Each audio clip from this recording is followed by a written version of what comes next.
O spot está quente, né? Todos os blocos, o pessoal vai tradando tudo que dá para tradar. E assim a gente começa. Tá bom.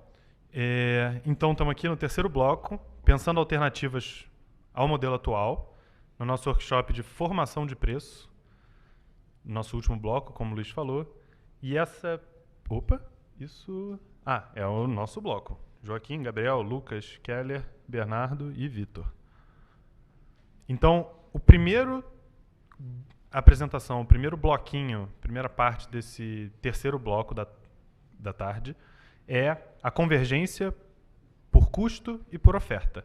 Dessas duas expressões, gírias que o Luiz falou, que não é modo preciso de falar, mas é a nossa jeito de bater o papo aqui, da gente conversar e que a gente já pacificou como os termos oficiais do dia, pelo menos.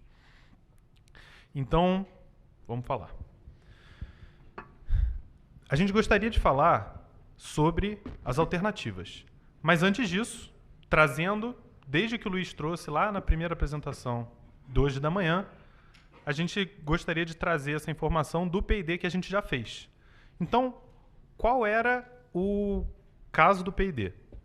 O Brasil sempre operou por custos, mas, em 2017, a CP33 levantou de novo essa possibilidade de um mercado por oferta, que, como o Luiz fez o histórico, já começa desde lá de trás.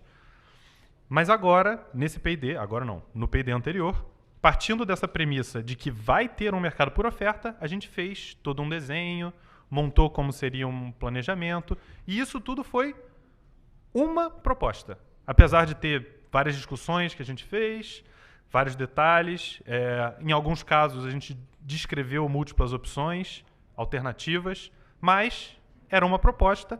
Só que esse projeto de agora não vai ser a mesma coisa. O projeto anterior está tudo público, então tem um site, preçoporoferta.com.br. Os modelos que a gente desenvolveu na época estão no GitHub. A apresentação que a gente fez na época está no YouTube. Esse QR Code leva vocês para o site do projeto anterior, que a gente fez com a Engie. E aqui eu trouxe um slidezinho de uma apresentação do Luiz no workshop. E essa apresentação falava justamente, estamos discutindo ofertas, mas não estamos discutindo, naquela época, o que fazer, qual o melhor oferta ou custo, e nem como mudar o custo, nem nada disso. Era só ofertas. Esse projeto novo é preços. Então, custo ou oferta ou meio dos dois, parte desses temas todos que já foram discutidos ao longo do dia. De novo, não é só por oferta, não é o desenho do P&D, pode ser por custo, pode ser por oferta e pode ser uma mistura dos dois. Então, o primeiro passo que a gente tem que tomar é, bom, já que a gente está disposto a revisar os preços, a gente tem que fazer um desenho de mercado. E aqui, no caso, a gente tem duas opções típicas e todas as coisas que a gente já discutiu que podem estar no meio. Então, de um lado, a gente tem um mercado por custo, que tem uma filosofia mais supervisão e controle, e do outro lado, um mercado por oferta, uma coisa mais de mercado, menos restritiva, com mais flexibilidade. Cada um tem seus prós e contras, que a gente colocou aqui em azul e vermelho, alguns deles só, desculpa para os daltônicos, mas eu vou até descrever. Então a gente até falou, para os custos, o que pode ser bom? No caso dos custos, é um desenho super robusto a poder de mercado, não quer dizer que não aconteça, diferente do caso por oferta, que é conhecido em alguns lugares por ser mais vulnerável, mas também é uma questão de como você desenha e quais são os mecanismos que você prepara para isso. Do lado do custo, de novo, ele é mais robusto à falta de credibilidade, enquanto na oferta você precisa que as coisas todas sejam muito críveis. De novo, do lado do custo, outro ponto que a gente ressaltou como bom é a possibilidade de você otimizar integradamente todo o sistema. Enquanto, no caso de oferta, você tem que tratar externalidades de uma maneira mais esperta. Por outro lado, no caso do custo, também tem alguns problemas que a gente elencou uma pequena listinha aqui. De um lado, só o operador fica com muita responsabilidade de validar os parâmetros. Não quer dizer que o operador faz mal isso. O que quer dizer é que é muito trabalho para para uma pessoa só, enquanto a gente tem uma inteligência coletiva do mercado inteiro que pode ser aproveitada, e o mercado por ofertas é um jeito de tentar aproveitar toda essa coletividade e essa variedade de informações que a gente tem de todas essas pessoas que estão aqui e no mercado inteiro. Outro probleminha do custo: os limites às vezes são difíceis de atualizar, como o Celso pontuou várias vezes na apresentação dele, enquanto no mercado por oferta você consegue fazer isso de forma muito dinâmica, muito rápida, você consegue atualizar essas coisas. Então, em um momento de crise, você não precisa montar uma agência para tentar regular o que vai acontecer, enquanto você consegue só, os agentes vão conseguir atualizar os inputs dele e reagir ao que está acontecendo. Por último, o custo tem algumas fragilidades no caso da aversão a risco, que às vezes é difícil de você determinar qual vai ser o risco do mercado inteiro, fica na mão do operador de novo, fica na mão de um consenso mais complicado de fazer, enquanto do outro lado a gente tem uma alocação de riscos mais robustas. O que a gente gostaria de mostrar aqui é que esses dois desenhos, apesar de parecerem diferentes, então de um lado a gente tem o problema do planejador central, escrevendo matematicamente o problema, e do outro o problema de equilíbrio. Mas com algumas hipóteses, algumas bem realistas, outras um pouco menos, mas que a gente consegue sempre tratar com desenho, esses dois mundos convergem e você consegue mostrar que eles vão para o mesmo lugar. Vamos explorar um pouquinho mais isso. Aqui eu peguei o caso do problema dos agentes só para destacar um dos problemas. Então, a gente tem um agente que está minimizando o custo dele, menos π vezes a geração, ou seja, a receita. Então, no final das contas, ele está minimizando menos a receita, está maximizando a renda dele, sujeito a algumas restrições. E a gente colocou esse BAzinho que representa, possivelmente, algumas coisas diferentes. Se você sabe esse BAzinho, que são as informações exógenas ao modelo, se você sabe o verdadeiro valor deles, você vai obter o ótimo global quando você otimizar esse problema.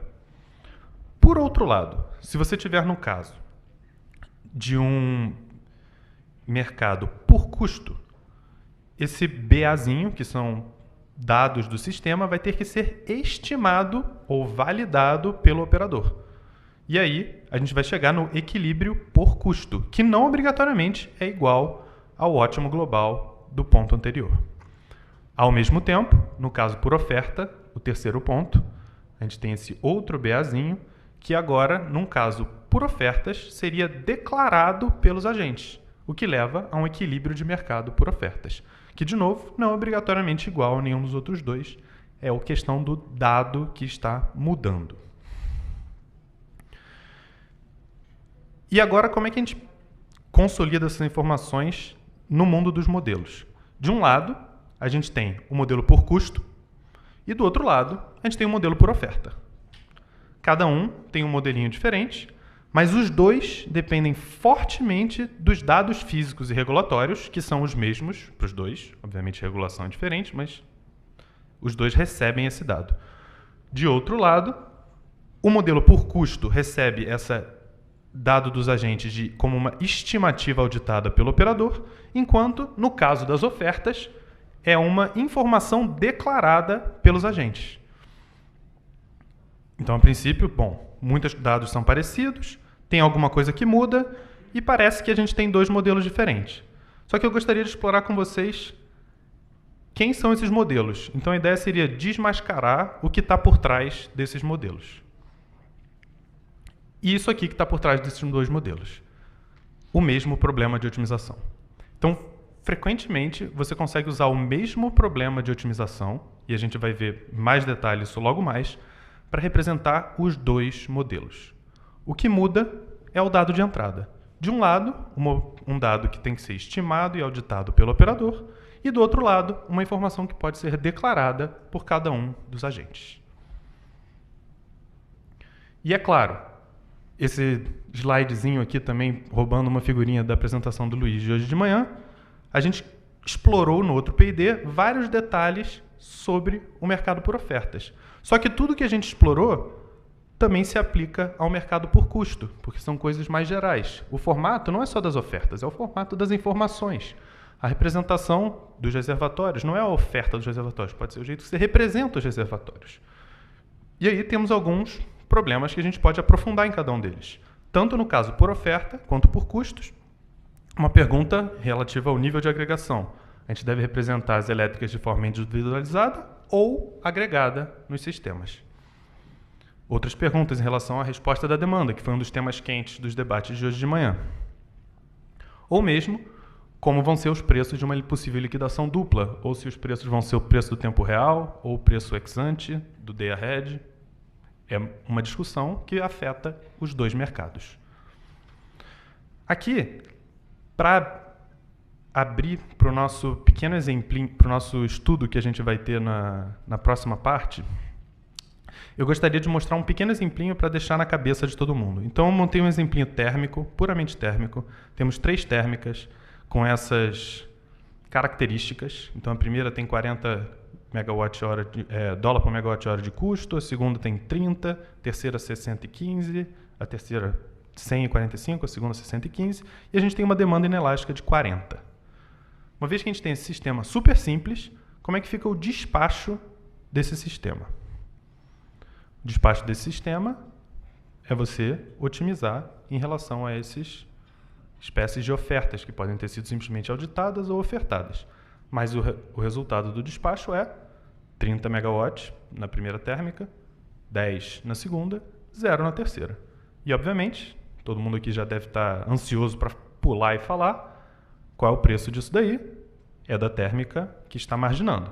Então, a gente vê um preço de 60 dinheiros por megawatt-hora. Tá bom? Então, isso aqui é só um exemplinho para ficar na cabeça de vocês que a gente vai explorar mais durante o resto desse bloco. E com isso, eu termino a minha apresentação e passo a bola.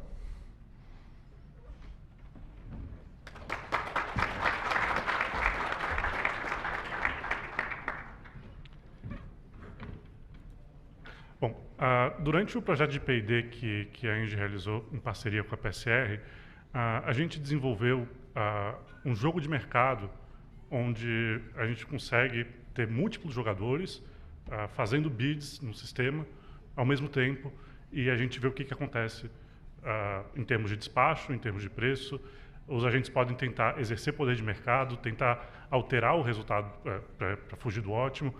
E a gente vai mostrar agora esse exemplo que foi introduzido nesse jogo que a gente desenvolveu, e a gente mostra, primeiro, sem nenhum tipo de exercício de poder de mercado, e em seguida a gente fez uma rodada onde os jogadores poderiam exercer poder de mercado, e isso poderia afetar o preço. E é isso que a gente vai explorar agora.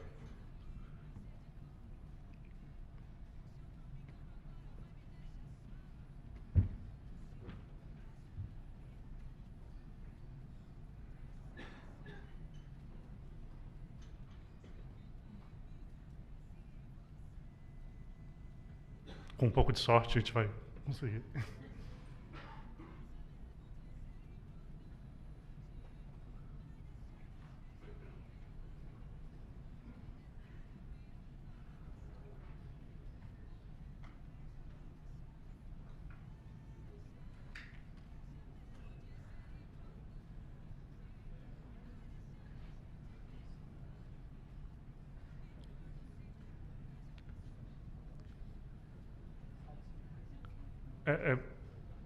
Isso é. Mas, de forma geral, o exercício que a gente tenta fazer primeiro é, enfim, sem nenhum tipo de exercício de poder de mercado, e o que a gente espera encontrar é um resultado muito semelhante, ou talvez exatamente igual, né, na verdade, ao que o Joaquim apresentou. E, em seguida, a gente aplica, alguns jogadores, né, eles tentam exercer poder de mercado, e isso acaba afetando o preço, né?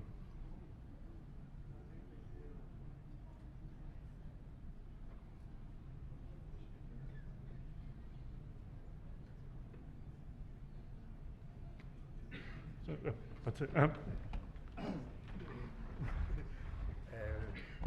Obrigado, Lucas. A gente está com um problema técnico aqui, então, enquanto isso, eu vou comentar um pouco. Acho que o nosso objetivo, né, como o Joaquim e o Luiz no Bloco da Manhã tinham falado, a gente fez todo um trabalho, né, nesse P&D da Engie, que foi encerrado no ano passado, para desenvolver um software que fosse capaz de emular o que aconteceria em um mercado por oferta, né? Então, a gente sabe falar bastante na teoria, né, tipo, de discutir, ó, nós temos o mercado por custo, que tem esses resultados, né, ou pelo menos o mercado por custo idealizado, né, na linha do que o Joaquim falou. É fácil trocar de volta depois? Ficar trocando entre um e outro? Tá bom.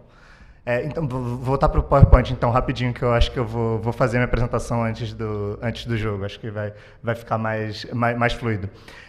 Então, né, o nosso objetivo é justamente trazer um pouco mais de realidade, né, para toda essa discussão, né, do que seria um mercado por custo, o que seria um mercado por oferta, o que seria diferentes circunstâncias. Volta para a apresentação, por favor. Então, quando o Lucas falar daqui a pouco, a gente vai mostrar essencialmente três situações, né? Uma em que os agentes não fazem nenhum tipo de comportamento estratégico, uma em que eu tenho 3 agentes fazendo comportamento estratégico e outra em que eu tenho 9 agentes fazendo comportamento estratégico, que justamente com o mercado mais pulverizado, isso é o que a teoria econômica básica nos ensina, acaba dando menos espaço para qualquer tipo de manipulação de preço. Acho que isso fica bem claro, né, e fica mais interessante ao se observar dessa forma mais iterativa, né, tipo, e tudo bastante respaldado por toda a pesquisa que a PCR tinha feito, com o desenvolvimento de ferramentas para justamente você conseguir emular como funcionaria um mercado em que eu tivesse esse elemento, né, de permitir que os agentes fizessem ofertas, mas a gente, talvez o principal recado, né, de toda a discussão que a gente está fazendo aqui sobre por custo, por oferta e alternativas, é que sempre eu vou ter algum trade-off, né? Acho que isso foi levantado, né, inclusive no bloco 2, que a gente pode ser ambicioso demais, mas nem falando sobre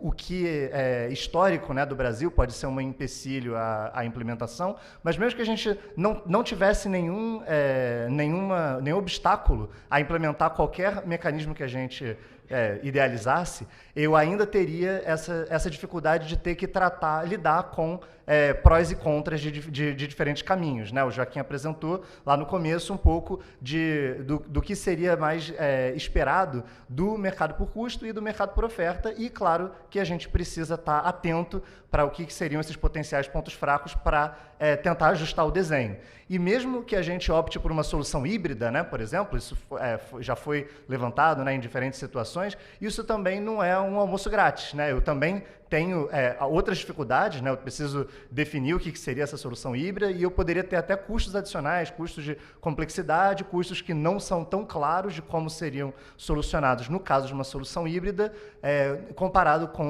uma solução por oferta ou uma solução por custo. Então, tem todos esses elementos a serem considerados.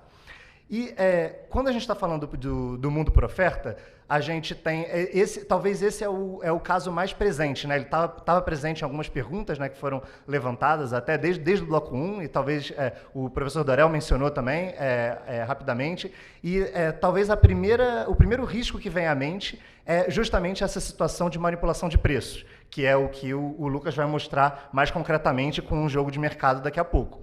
Mas a manipulação de preço está associada a uma situação em que os agentes ofertam muito caro, né? Acima do preço que a gente consideraria razoável, com base na estimativa, né? no fator que o operador consegue saber olhando para as características do agente. Então, já aí ilustrando, né, que eu tenho uma dificuldade em como fazer essa estimativa, mas isso é muito presente em todos os mercados por oferta. Existem um roadmap aí para o que tem que ser feito para combater esse tipo de situação. E existe um outro tipo de risco que também é muito importante, que a gente tem que estar muito atento, também discutimos no bloco da manhã, que é a situação inversa. É que, em vez de os agentes ofertarem muito caro, eles ofertam muito barato.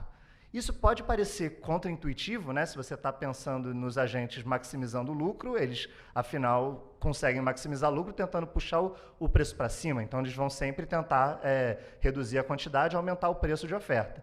Mas como a gente tem um sistema hidrotérmico, né, em que o armazenamento das hidrelétricas é muito relevante, isso é sim uma preocupação, justamente porque os agentes podem começar a ofertar baixo por falta de credibilidade do preço futuro.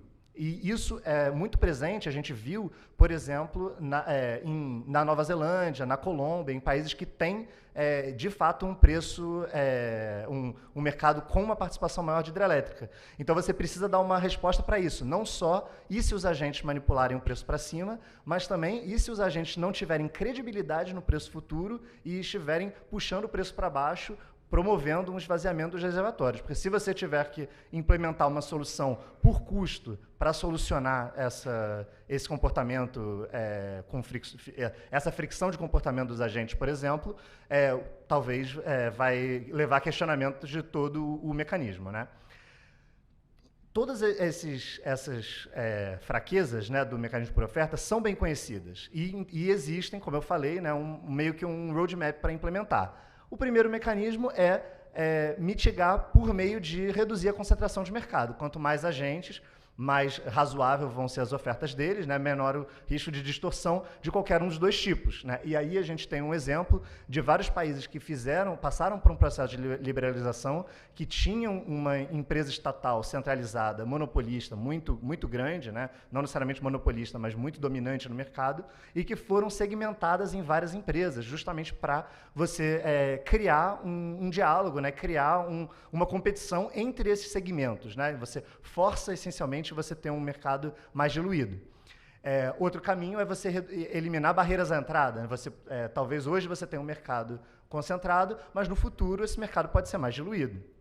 Segundo elemento é como sustentar o preço futuro, que era aquele elemento que eu estava mencionando sobre os agentes ofertarem baixo demais. Então, a Nova Zelândia ela tem um mecanismo que o preço teto ele aumenta gradualmente, justamente para dar uma credibilidade cada vez maior de que o preço pode aumentar sem limite, né? Então, é uma forma de você assegurar aos agentes que eles vão ter receita futura sim, que eles podem acreditar naquilo, que eles não precisam esvaziar nos reservatórios e priorizar o hoje, porque amanhã realmente vai ter uma remuneração ainda mais alta por esse elemento. Na Colômbia, eles também têm um mecanismo, né, similar, o Estatuto de Risco de Desabastecimento, que tem as suas próprias características, e a gente tem estudado, né, esse elemento, a gente fez uma proposta aí, um paper de 2019, em que a gente levanta como poderia ser no Brasil um possível caminho, né, entre outros, claro que vão ser investigados dentro do P&D, mas chamando atenção para esse ponto que talvez não seja tão pensado, né, quando a gente fala da migração para o mercado por oferta,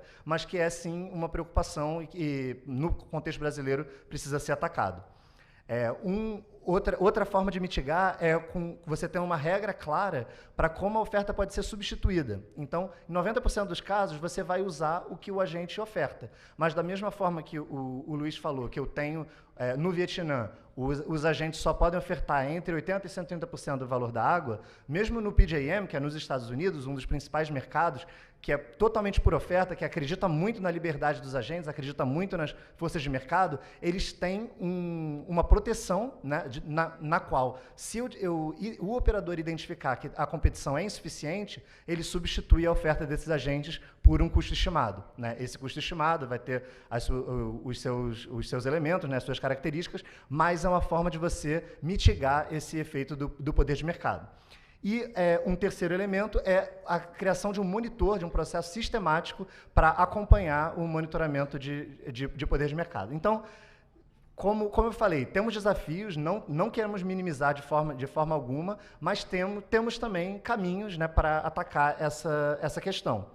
E, claro, a gente tem que se preocupar o quanto a gente não pode colocar uma mão pesada demais, né, ao implementar esses mecanismos de proteção, porque, afinal, o caso do Vietnã, ou o caso do México, né? Se essa flexibilidade de oferta ela vai se reduzindo, né? Em vez de 80% a 130%, ela passa a ser 99% a 101%, você, na prática, recupera o mecanismo por custos, né? Você não tem flexibilidade de oferta dos agentes e você não consegue extrair o grande valor que teria nesse tipo de mecanismo. Queria trazer também... Claro, a gente está fazendo essa discussão sobre os pontos fracos do modelo por oferta e como combatê-los, mas a gente precisa estar muito atento potenciais pontos fracos do modelo por custo também. Por isso, a importância de se comparar os dois caminhos e consolidar no final. Então, primeira coisa que é importante lembrar é que, mesmo no modelo por custo, os agentes têm espaço para exercer poder de mercado, é só mais limitado, né? Eles, normalmente, mesmo que você não possa ofertar preço, os agentes podem alterar a quantidade disponível deles, né? Declarando inflexibilidade de geração ou declarando indisponibilidade, e isso pode ser usado, né, como nesse exemplo aqui, né, um agente que é dono da térmica 10 e 11, ele pode retirar a 10 e 11 do mercado, assim, empurrando o preço para cima e justificando essa ação pelo lucro maior que ele vai obter na térmica 4. E isso, de um paper de 2020, se não me engano, 2021, se identificou que em 2019 havia esse tipo de comportamento no mercado brasileiro, né? Ainda era uma oferta semanal, né? Mas você tinha agentes alterando, né, com alguma frequência a inflexibilidade declarada, né, ex ante e no momento do despacho. É claro que o operador fica feliz de ter uma flexibilidade no curtíssimo prazo, né, de usufruir dessa flexibilidade, mas teria sido melhor ainda ter uma previsão melhor ex ante, né, no período anterior. Esse espaço se reduz quando a gente está falando do mercado day ahead, né, que é o caso hoje, mas ainda temos indícios, né, de que vai haver de que continua havendo, né, algum mismatch, alguma dificuldade de ter a representação mais realista possível, né, entre o dia seguinte e a operação em tempo real. E temos outras fragilidades também do preço por custo. Acho que tem uma série de questionamentos aí, né, que podem ser levantados, mas que é importante estar atento, da mesma forma que colocar com clareza onde o preço por oferta tem fragilidades e que precisariam ser endereçadas, né, o preço por custo tem também alguns riscos que a gente precisa estar atento ao longo de todo esse projeto. Uma questão se em alguma medida, os agentes eles podem ser menos inovadores, eles têm menos incentivo a atuar de forma a assumir mais riscos ou de ofertar mais flexibilidade ao sistema ou de atuar de uma forma a entregar aquilo que o sistema precisa, né? Ele pode se manter protegido, né, pela operação, pelas características que são definidas ex ante, né, pelo operador e se isentar de qualquer responsabilidade. E uma segunda questão tem a ver com a credibilidade da função de custo futuro, né, que você coloca uma responsabilidade muito grande no operador, né, tanto de estimar qual vai ser o futuro, né, quanto de estimar quais são as preferências dos agentes, e isso precisa ser consolidado em uma função de custo futuro, né, em uma metodologia que vai ser incorporada ali no procedimento de formação de preços e que sempre pode ser questionada, né, futuramente, né, isso leva a um custo, é claro que as instituições fazem um bom trabalho, mas a gente está aqui, né, não está dizendo que são problemas intransponíveis, e sim entender, né, onde estão os maiores desafios, né, onde, mantendo em um paradigma por custo, esses devem ser as prioridades, né, as preocupações e aonde se eventualmente atacar essas fragilidades e buscar, eventualmente com algum modelo híbrido, eventualmente com alguma outra solução, combater, né, essas potenciais fragilidades da mesma forma que a gente discutiu no caso do modelo por oferta. Então, no caso do modelo híbrido, né, ele pode ser bastante interessante, a gente vai desenvolver, né, toda essa discussão ao longo do projeto. Acho que os workshops, né, como o Luiz falou no início, estão um pouco divididos entre um workshop por custo e um workshop por oferta, né, mas naturalmente, né, dentro da discussão de cada um desses trabalhos, né, de cada uma dessas lógicas, se discutiria em que medida, né, faz sentido incluir elementos de um em outro, né? Como o Joaquim falou, tem uma convergência muito grande, né, então tem uma polinização cruzada aí de tudo que vai ser desenvolvido ao longo do projeto para esses elementos. E, claro, a gente não pode falar só em modelo híbrido sem qualificar do que a gente está falando exatamente. exatamente porque muita coisa encaixa nesse guarda-chuva de modelo híbrido, né? Desde o modelo brasileiro atual, que, como foi falado no bloco 2, já tem alguns elementos ali, até o modelo do Vietnã, que tem alguma flexibilidade, até o modelo do PGM, que tem só um pouquinho de flexibilidade, né, nos Estados Unidos, e isso faz parte de toda essa discussão.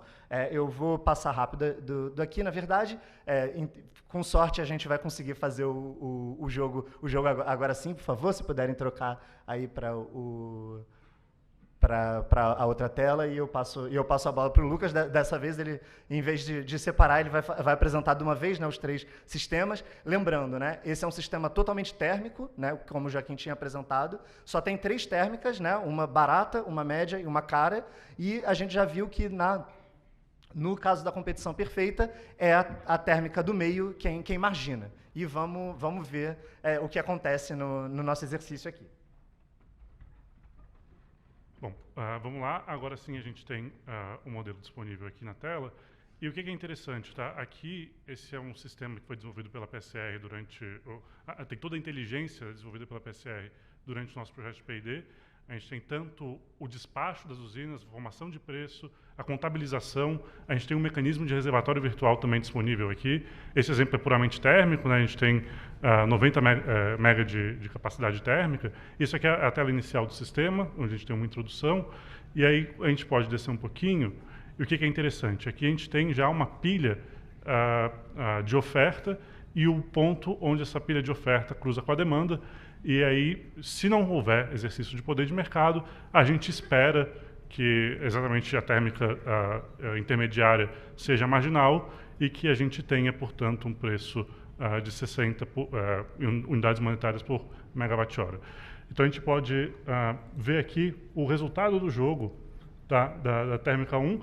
Esse primeiro dia que a gente está executando aqui, ele é um dia em que não houve tentativa de exercício de poder de mercado.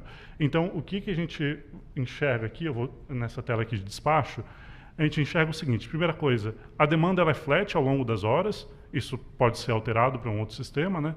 E em todas as horas, como é que foi o despacho? 30 megawatts na térmica 1, 10 megawatts na térmica 2 e 0 na térmica 3, que era o que a gente esperava. E isso formou um preço, também um preço que ficou flat ao longo do dia, de R$ 60 por megawatt-hora. A gente também pode olhar os resultados individuais da usina. Então, a gente está olhando aqui, por exemplo, para a térmica 1, e a gente consegue ver o seguinte: olha, a térmica 1 fez um bid de 40, que era de fato o CVU dela, e o preço foi 60, ou seja, ela entrou no mérito, né?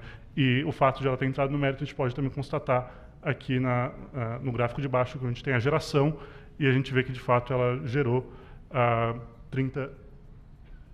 eu acho que... agora sim. Ela gerou 30 megawatts ao longo de todas as horas. A gente pode ver também como que esse mesmo sistema, como que foi o despacho para a usina 2, que é a usina que a gente espera que seja a usina marginal. E a gente pode ver aqui se isso de fato aconteceu. A gente vê que o bid dela foi de 60 e o preço realizado foi de 60. E isso faz com que ela tenha sido despachada. Nesse caso, ela foi despachada em... Opa. Então, está travando um pouquinho aqui, mas ela foi despachada em 10 megawatts. Acho que a gente perdeu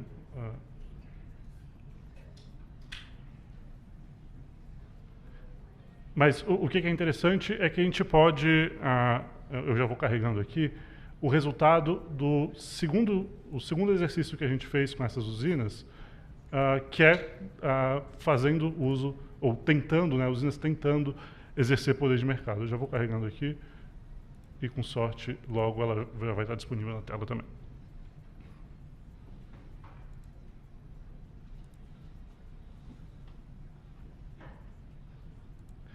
O que é bacana, tá? Esse sistema, como eu comentei, ele está na nuvem, a gente consegue ter múltiplos jogadores, qualquer pessoa consegue acessar, a gente basta fazer um cadastro bem simples, só com nome de usuário e senha.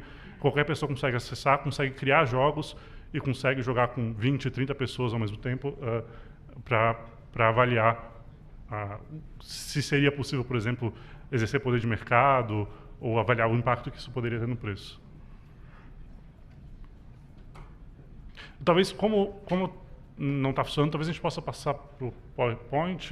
Isso, aquele backup que a gente... não, agora foi. Então, aqui a gente tem o resultado do segundo exercício que a gente fez, e aqui já é interessante. Logo de cara, o jogo já diz o seguinte, olha só, você deixou de ganhar R$4.000. O lucro poderia ter sido de 30 mil, mas o lucro foi de 26 mil. Opa, vamos olhar o que aconteceu aqui nesse dia para que esse resultado tenha acontecido.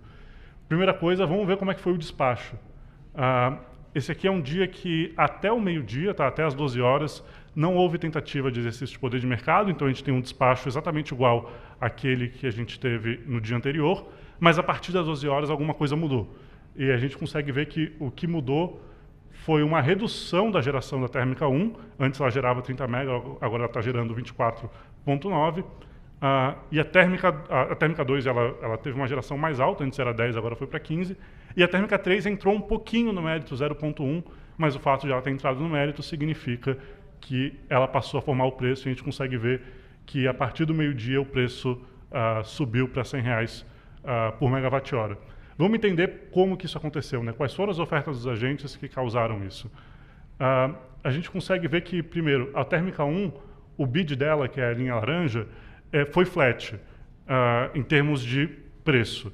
Então, ela teve um bid de preço flat, o que significa que não foi por aqui que ela tentou exercer poder de mercado, não foi por aqui que ela deixou dinheiro na mesa. E interessante que o bid dela, o preço é sempre abaixo do preço marginal, ou seja, em tese, ela está no mérito, em todo o volume que ela disponibilizou para o sistema, entrou no mérito. A questão é que ela, a partir do meio-dia, reduziu o volume que estava disponível, ela tentou exercer poder de mercado dessa forma.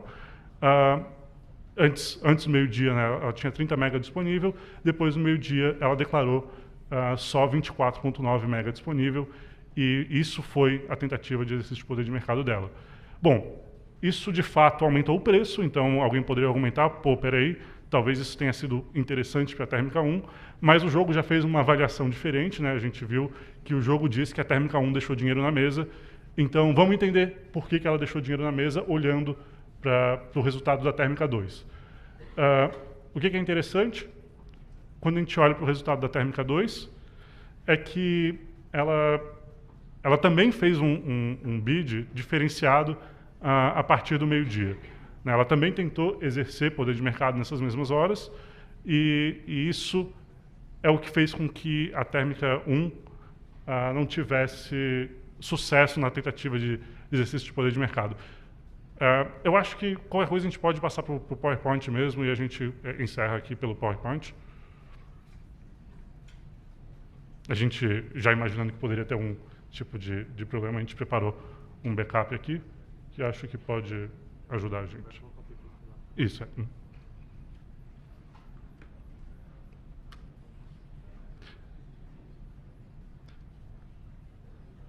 Mas é o PowerPoint que a gente tinha preparado como backup, né?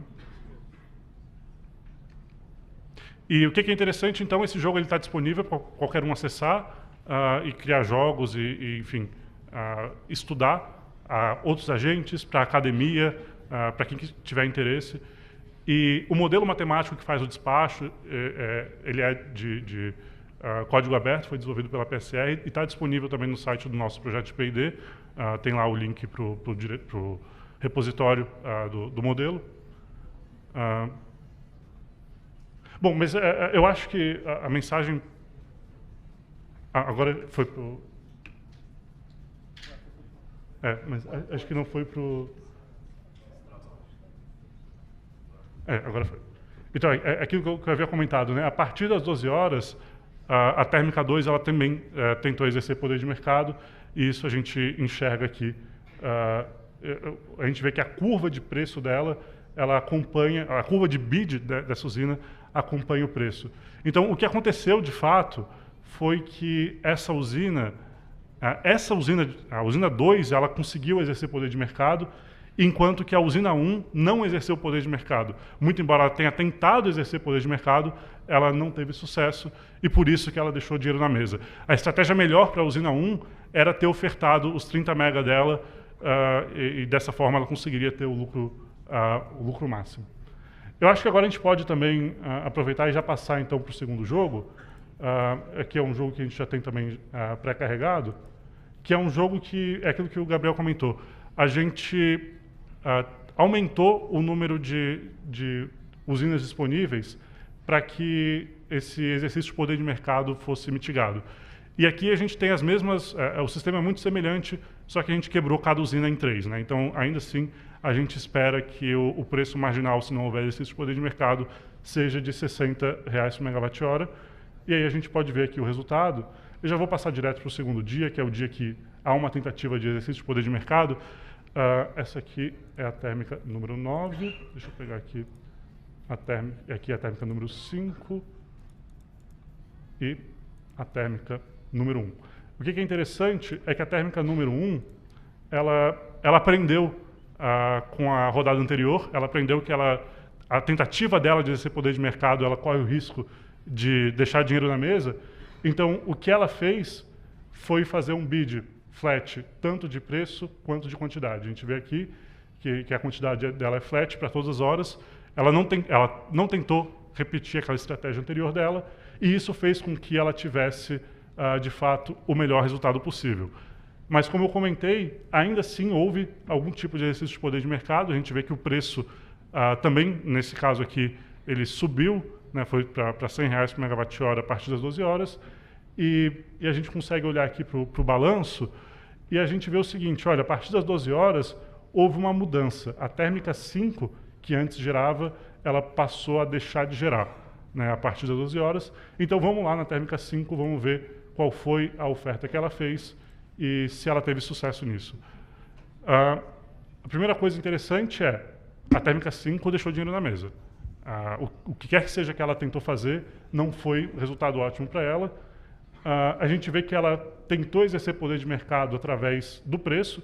Então, ela, ao invés de fazer um bid flat de R$ 60 por megawatt-hora, a partir das 12 horas ela fez um bid com preço mais alto.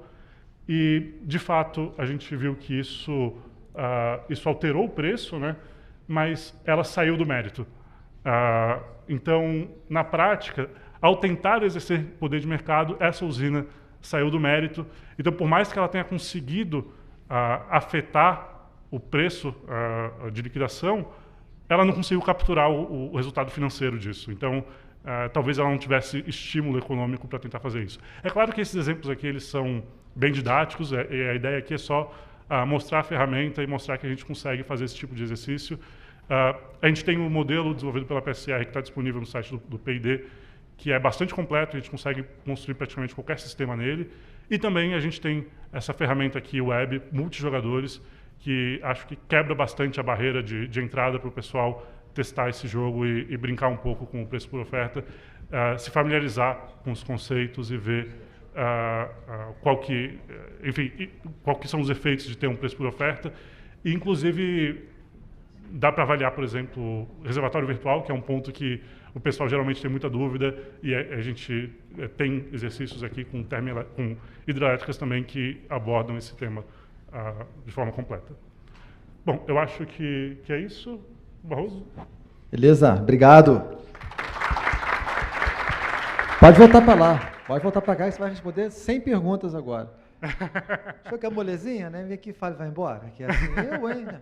É brincadeira. Não, chegou uma pergunta muito boa do Felipe, né, da Urca Trading, sobre um modelo que eu vou aproveitar para expandir um pouquinho. A pergunta dele é até muito simples, é bem objetiva, né? Não é uma pergunta fácil, mas o objetivo ele pergunta se nesse modelinho tem alguma abordagem de teoria dos jogos, né, de modelo de equilíbrio. Eu queria aproveitar a pergunta dele e te pedir para você falar um pouquinho sobre os modelos que foram desenvolvidos, né, no projeto como um todo, e o que está disponível para a sociedade brincar, o que não está. Acho que é uma informação boa para todos. Legal. Esse modelo que está disponível, inclusive tem o QR Code aqui para quem quiser acessar. Esse modelo que está disponível nessa plataforma web, ele não utiliza a teoria dos jogos, porque a ideia de a gente usar a teoria dos jogos é para criar as ofertas, né, para achar uma oferta ótima dos agentes. Aqui, o estímulo é que as pessoas façam as ofertas, né? Então, é puramente um modelo de despacho e contabilização. É equivalente a ter um D100. Então, os agentes fazem as suas ofertas, declaram seus dados e a gente roda o equivalente a um D100 e mostra os resultados. No P&D, a gente desenvolveu, além desse modelo que é equivalente ao DCEM, já também com a parte de contabilização, a gente, quando eu digo, foi principalmente o PCR, né? A Engie participou, mas de forma bastante marginal. O desenvolvimento técnico, claro, foi conduzido pela PCR. Foi desenvolvido um modelo com teoria de jogos, onde a gente consegue avaliar, inclusive para o caso brasileiro específico, se há espaço para exercício de poder de mercado. Isso também está disponível no nosso site do Preço por Oferta. Aqui está disponível aqui na tela o jogo preçoporoferta.com.br e os resultados do P&D eles estão no preçoporoferta.com.br. Tá? Esse modelo de teoria de jogos está disponível então no site do P&D, inclusive com relatórios, com análise dos resultados. E a conclusão é que sim, existe espaço para exercício de poder de mercado, mas essa não e como foi o tom, né, do workshop inteiro de hoje, essa é uma preocupação relevante, mas não é um impeditivo. Esse espaço ele existe também em outros mercados e é possível construir mecanismos que reduzem esse espaço, né? E o projeto de P&D ele propôs exatamente isso.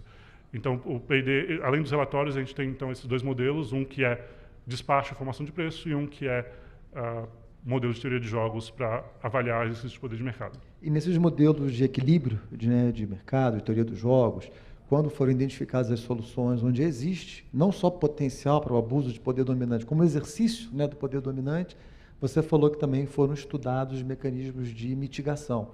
Esses estudos foram feitos quantitativos para mostrar que eles, se aplicados, reduzem o efeito poder de mercado? Eu acredito que foi apenas qualitativo nesse caso. Tá? Eu acho que é uma grande oportunidade para, durante o Meta 2, aprofundar e fazer estudos na verdade, assim, o que a gente se limitou, né, no projeto do P&D foi analisar aquela primeira solução que eu falei, que era aumentar o número de agentes, né, como está exemplificado até nos dois jogos que o Lucas mostrou. Com 3 e com 9 agentes, você tem resultados muito diferentes, né, a capacidade que os agentes têm de manipular poder de mercado, que já dá alguma segurança, alguma tranquilidade. Mas de adicionar elementos regulatórios, né, na regra que vão alterar os incentivos dos agentes, e, portanto, vão alterar o equilíbrio do jogo, isso, de fato, ficou mais como exploração do Meta 2 e nos aguardem que vamos investigar. E até tem um mecanismo muito fácil de atuar com um mitigador de poder de mercado, que é o próprio alto nível de contratação dos agentes no mercado brasileiro. Existem várias publicações, um resultado que é bem conhecido da literatura, né, que quanto mais contratado um agente está, menos dependente a receita dele do mercado spot, portanto, menos interesse ele tem de manipular o preço spot. Então, o nível de contratação ele tem uma característica de induzir naturalmente as ofertas a chegarem mais próximos dos seus custos reais de produção. E no Brasil, o nível de contratação ele é elevado, não só porque existe uma obrigação regulatória, mas mesmo que não existisse, como a volatilidade de preço ela é importante, né, em horizonte de tempo mais longos, os agentes têm necessidade de manter um nível mais elevado. Então, isso já é um mecanismo natural. E tem outras formas também, que a gente não precisa se estender aqui, mas só essa é uma, né, das ações, como muitas que poderiam ser avaliadas tecnicamente no modelo. Beleza. Exatamente. Obrigado, Lucas. Obrigado. Ótimo.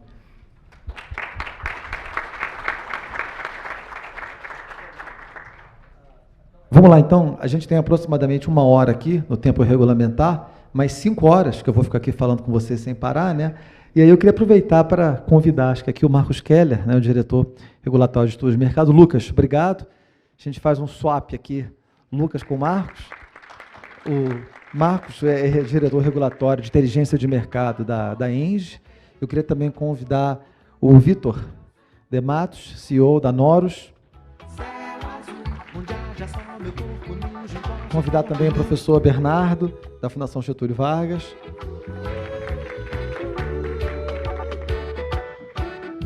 E acho que aqui a gente tem... Eu vou fazer um protesto com essa música aí, não fui eu que escolhi não, tá? E aí a gente tem uma mesa agora bem eclética, né? E para a gente começar a explorar alguns temas, eu acho que fazendo uma ponte entre o mundo do estudo, o mundo real, efetivamente, e o mundo da academia também. E eu vou tomar a liberdade de começar aqui com o Marcos Keller, saindo da apresentação do Lucas, né? O Lucas mostrou no seu modelinho dele, dos jogos de mercado, como é que você faz, pode brincar com as ofertas numa termoelétrica, né?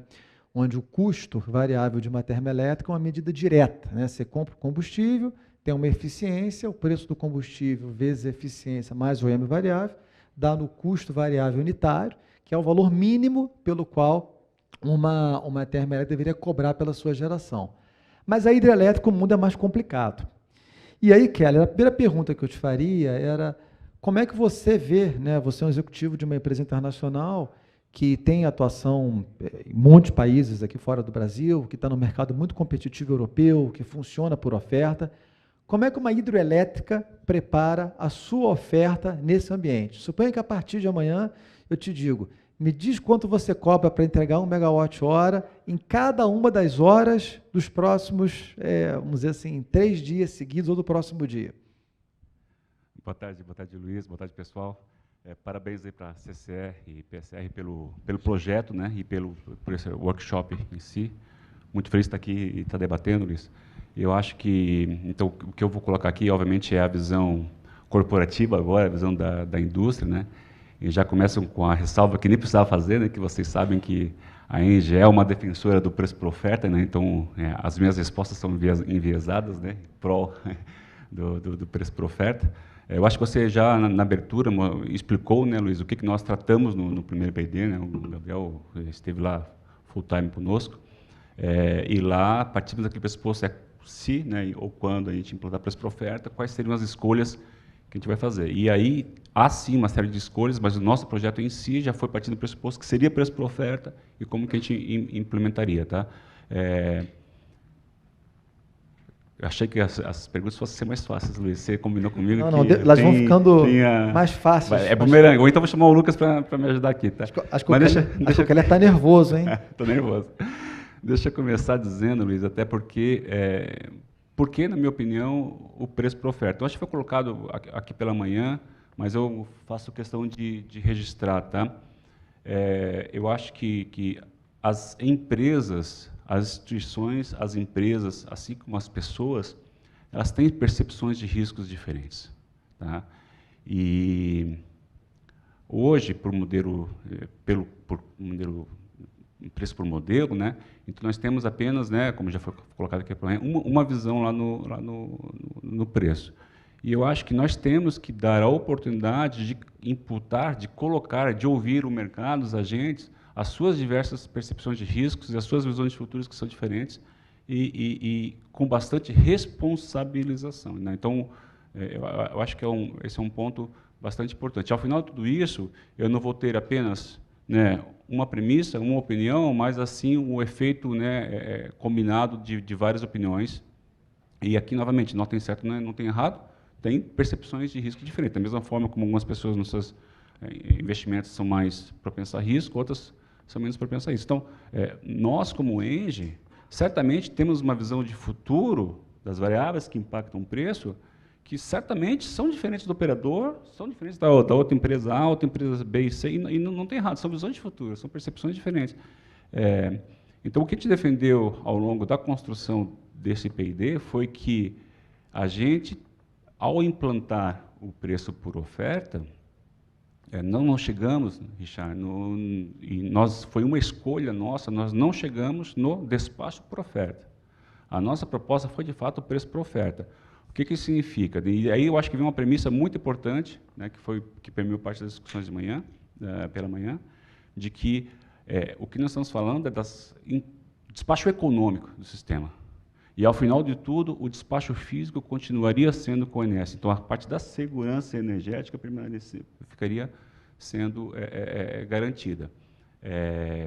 Claro que a diferença entre o acumulado dos bids versus o operador vira encargo. Eu acho que essa é uma preocupação pertinente que a gente tem que cuidar, mas assim como é hoje também, né? Então, acho que é um ponto importante.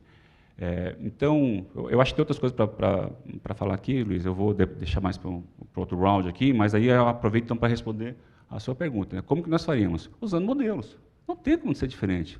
Os modelos vão continuar sendo utilizados, só que os modelos vão ser utilizados, pode ser os mesmos, pode ser outros, pode ser proprietários, mas utilizados com as nossas premissas, com a nossa visão de futuro e com a responsabilização que a gente vai ter sobre as consequências dessa nossa escolha, né?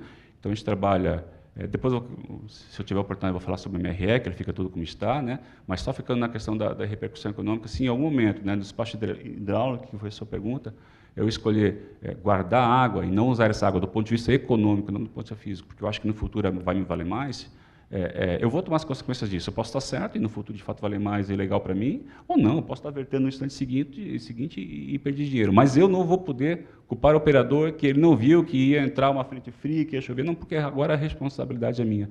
Então acho que trazer esse coletivo aqui para a construção do BID, sem mudar, né, na nossa escolha, né, que normalmente são escolhas que vão ter que ser agora tratadas pela sociedade, né, essa foi uma visão muito da ENGIE, agora aqui na Meta 2, essa questão de se a gente vai para o despacho por oferta, fica no preço por oferta, acho que ela é muito importante. A nossa escolha foi no preço por oferta. Obrigado. Perfeito, obrigado, Kelly. Acho que você traz assim, 2 registros, né, importantes, que eu vou voltar neles mais para frente. O primeiro registro é da importância da informação ser mais distribuída, né, e de você ter as múltiplas visões colocadas para a produção do que é o preço de energia, para ter um preço mais robusto, né. A segunda informação legal é que você também faz isso com modelos matemáticos. Então, você não vai chegar em casa e vai dizer, hoje a água vale 10, amanhã vale 20. Não é assim que funciona. Você vai usar modelos matemáticos e, muito possivelmente, né, se a gente tiver um mercado eficiente, com competição perfeita, se a gente parar para pensar 1 minuto, o que faz o operador do sistema hoje é guardar a água do período úmido para ser usada no período seco, né? O que faria um dono de uma hidrelétrica operando sob ambiente de oferta? Deveria ser guardar a água do período úmido, quando os preços são mais baixos, para ser usado no período seco, quando os preços são mais altos. Então, o objetivo que o ONS tem hoje, de igualizar o valor da água ao longo do tempo, ele é um objetivo muito parecido com o objetivo que uma hidrelétrica, naturalmente, sem ter poder de mercado, com competição perfeita, teria também.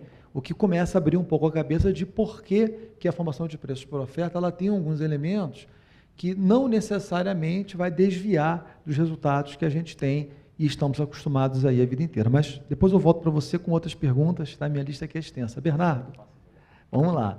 Até porque você falou que queria falar de MRE, estou achando uma delícia aqui. Vamos lá, vamos fazer uma enquete aqui também. Quem quer acabar com o MRE, quem quer manter o MRE, tá? Mas quem quiser acabar com o MRE tem que viver num mundo sem MRE, tá? Não pode dizer que quer acabar e ir embora, não. Vamos lá, Bernardo, né, você assim, um acadêmico de bastante prestígio, com uma formação matemática bastante forte, né, um estudo no INPA bastante relevante em vários assuntos de otimização e tudo mais. Eu queria assim, te puxar um pouco, como é que você, como observador de fora, já fazendo um pouco, depois da ponte que eu falei com o Vitor, vê essa discussão, sobretudo sobre a ótica da eficiência sistêmica que esses mecanismos podem trazer. Então, boa tarde a todos e todas. Obrigado à CCE, à PCR pelo convite, é muito bom estar aqui. Então, Luiz, eu tenho muito mais uma visão do longo prazo do que do curto prazo. A maior parte das minhas pesquisas, as minhas colaborações tem focado no longo prazo e é interessante ver que, da mesma forma como você falou aqui, né, que a preocupação dos agentes no curto prazo influencia o longo prazo. Teve, né, uma frase com a EPE discutindo garantia física e tal. Eu também tenho pensado bastante em como inverter, de certa forma, os modelos que a gente tem, porque a construção histórica, né, talvez eterna do sistema elétrico sempre foi de ter uma função de custo futuro construída no longo prazo. Isso tem uma coisa com o custo da expansão, mas também dá a condição de fronteira para a operação do médio prazo, do curto prazo, diário e tal. E isso é muito interessante porque permitiu, né, desde sempre, ter uma gestão do setor elétrico, mas sempre ficou uma certa defasagem do que a gente faz com a informação do curto prazo e como que o curto prazo impacta o longo prazo. Isso é uma coisa que hoje em dia não aparece nos modelos. Então, acho que, de um ponto de vista matemático de modelagem de otimização, a primeira coisa que é, para mim, interessante desse debate é o entendimento de como o curto prazo afeta o longo prazo. Essa é a primeira parte que eu chamaria a atenção. A segunda parte, que também foi falada hoje de manhã, é a questão da previsibilidade. A previsibilidade é uma coisa maravilhosa quando você tem um sistema hidrotérmico, certo? E com as renováveis intermitentes, acho que a previsibilidade ficou melhor ainda. Para os matemáticos e estatísticos, não necessariamente para o pessoal da operação, que, né, tem que ter outras preocupações que talvez não houvesse antes, mas a questão da variabilidade, da incerteza é sempre muito permanente.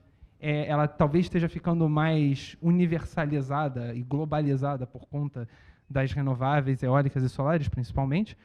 E eu acho que é uma das coisas que um dos meus trabalhos mais recentes sobre modelos de sistemas dinâmicos, né, para o setor elétrico traz, porque ela permite compreender, pelo menos de forma inicial, o que seria uma variabilidade natural esperada em regime estacionário fora do transiente. E isso é uma coisa muito importante para você entender o longo prazo.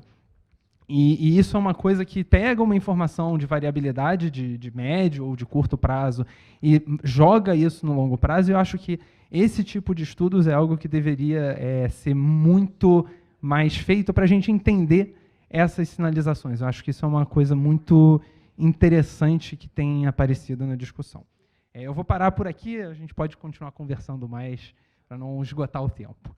Não, legal, até porque você falou em volatilidade, né, natural, no estado estacionário, né, um transiente e tudo mais. No fundo, eu como também matemático, né, mas eu interpretei o seguinte, né, a gente tem no preço volatilidades que são intrínsecas ao processo da sua formação e existem muitas volatilidades que são exógenas, né, que acabam sendo introduzidas e entropias que a gente tem, que acontece em todos os mercados, né, quando tem uma interferência numa oferta, afetar um preço-teto, uma medida regulatória e tal. E a sequência desses movimentos no curto prazo acabam gerando um efeito de longo prazo também, né? Porque a gente, no setor de eletroinformação de preço, sempre faz o quê? Tenta adivinhar o futuro para ajudar a tomar decisão hoje. Mas, na verdade, o futuro será construído pela gente pela sequência dos curtos prazos que a gente monta. E esses curtos prazos, se a gente começar a misturar volatilidade natural com volatilidade artificial, a gente bagunça completamente o conceito da capacidade de prever aquele futurinho para tomar decisão hoje, que é a função de custo futuro que a gente tem hoje nos modelos. Mas eu queria trazer agora o Vitor para o debate, com uma curiosidade, não sei quantos de vocês aqui sabem, né? O Vitor é uma pessoa que tem uma formação acadêmica muito forte e que no seu processo de doutoramento esteve na Nova Zelândia, né, trabalhando justamente com uma pessoa muito relevante, o professor Philpott, e o Vitor estudou no trabalho dele como é que você integra o CVAR, o valor em risco condicional, nos modelos, garantindo propriedade e convergência, né? Quando eu conheci o Vitor, fiquei muito amigo dele, passei a chamá-lo de CVAR em pessoa, né? Você vê o Vitor, eu vejo o CVAR, né? Não sei muito bem onde é que está o alfa. É que eu estou na cauda, né? Sou muito alto. Eu te vejo CVAR aí. E você, Vitor, você fez, né, um movimento profissional bem interessante, que você vem de um mundo acadêmico, com vivência em um país que, enfim, vive disso que a gente está falando. A Nova Zelândia é um país que até pouco tempo atrás sequer tinha regulador, tá? Basicamente é isso. E você hoje é o CEO de uma empresa de tecnologia, da Norus, onde você está dentro do mercado, tentando ajudá-los a projetar preços, entender o comportamento de volatilidades naturais ou artificiais, né? Então, com tudo que você viu, como é que você vê essa discussão também sob a ótica, eu acho, do teu conhecimento de mercado com a tua experiência internacional também? Obrigado, Barroso. Eu queria agradecer a CCE pelo convite e a PCR aqui por nos receber. E eu acho que obrigado pela introdução, e realmente eu tenho alguns chapéus aqui. E talvez como uma empresa de tecnologia, preço por oferta é muito bom, porque eu vou ter mais oportunidade de ter outras ferramentas no mercado. Numa perspectiva de pesquisador, talvez tenham outras perspectivas, né? Então eu vou tentar ser mais agnóstico e olhar um pouco mais por realmente ser apaixonado pelo setor elétrico, e é um setor apaixonante. Então eu vou tentar trazer aqui algumas percepções. E a primeira percepção é que a gente tem que, e aí na academia a gente fala muito sobre isso, né? A gente tem que se apaixonar pelo problema e não pela solução. E ocasionalmente a gente vê pessoas defendendo posições muito firmes. Não, esse aqui que resolve. Não, esse aqui que resolve. E na verdade a gente nem discutiu ainda quais são o que a gente quer resolver. Quais são os reais desafios que a gente quer resolver. Eu anotei, ao longo da apresentação de hoje, eu anotei 5 palavras. Previsível, transparente, reprodutível, credibilidade e crível. Né? Eu deixei crível por último, porque crível para quem? Quando a gente fala em água, em valorar a água, é crível para quem? Né? O Keller está aqui dizendo, não é crível para mim o valor da água calculada hoje. Talvez daqui a algum tempo que a gente vá para preço por oferta, eu vou ter consumidores falando, não é crível para mim o preço que a Engie calcula para o valor da água. Então ele é crível para quem? Como é que eu garanto essa credibilidade para o que está sendo calculado quando a gente tem um oligopólio? E essa é a grande dificuldade, acreditar de que aquela informação ela é a informação que realmente está fazendo sentido quando um valor da água não é um custo de oportunidade para amanhã. É para daqui a 3 meses, 9 meses, 12 meses, né? E aí eu queria trazer... Então, para mim, eu acho que isso torna o problema muito difícil, e o que torna ele mais delicado ainda, dentro de toda essa discussão que está tendo, é que o setor está mudando de uma maneira muito rápida, e toda a discussão que a gente está fazendo aqui, ela ainda está muito dentro do modelo, talvez, de 3, 4 anos atrás.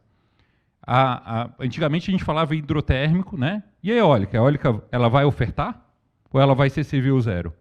Se eu colocar lastro, o que vai acontecer? Eu vou para o preço por oferta e coloco um mercado de lastro também? Então, usando o exemplo da feira, né? Imagina que na feira eu pago para todos os feirantes estarem lá. Eu pago um preço fixo para garantir que eles vão estar lá. O preço da verdura e da fruta é o mesmo do que se eu não pagasse nada para eles? Será que é isso que a gente espera desse mercado ou não?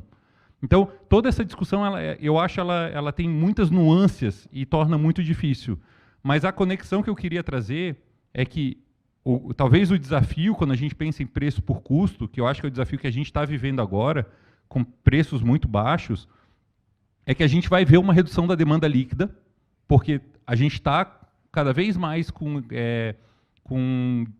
energia distribuída, entrando massivamente no setor, grandes fontes intermitentes, de eólica e solar, entrando no setor. Então, a gente vai ver a demanda líquida. O que forma preço? O que forma preço, hoje, é despacho termoelétrico em algum momento do tempo. Porque é isso que vale água. Se eu não despachar termoelétrica nunca, a água vale zero.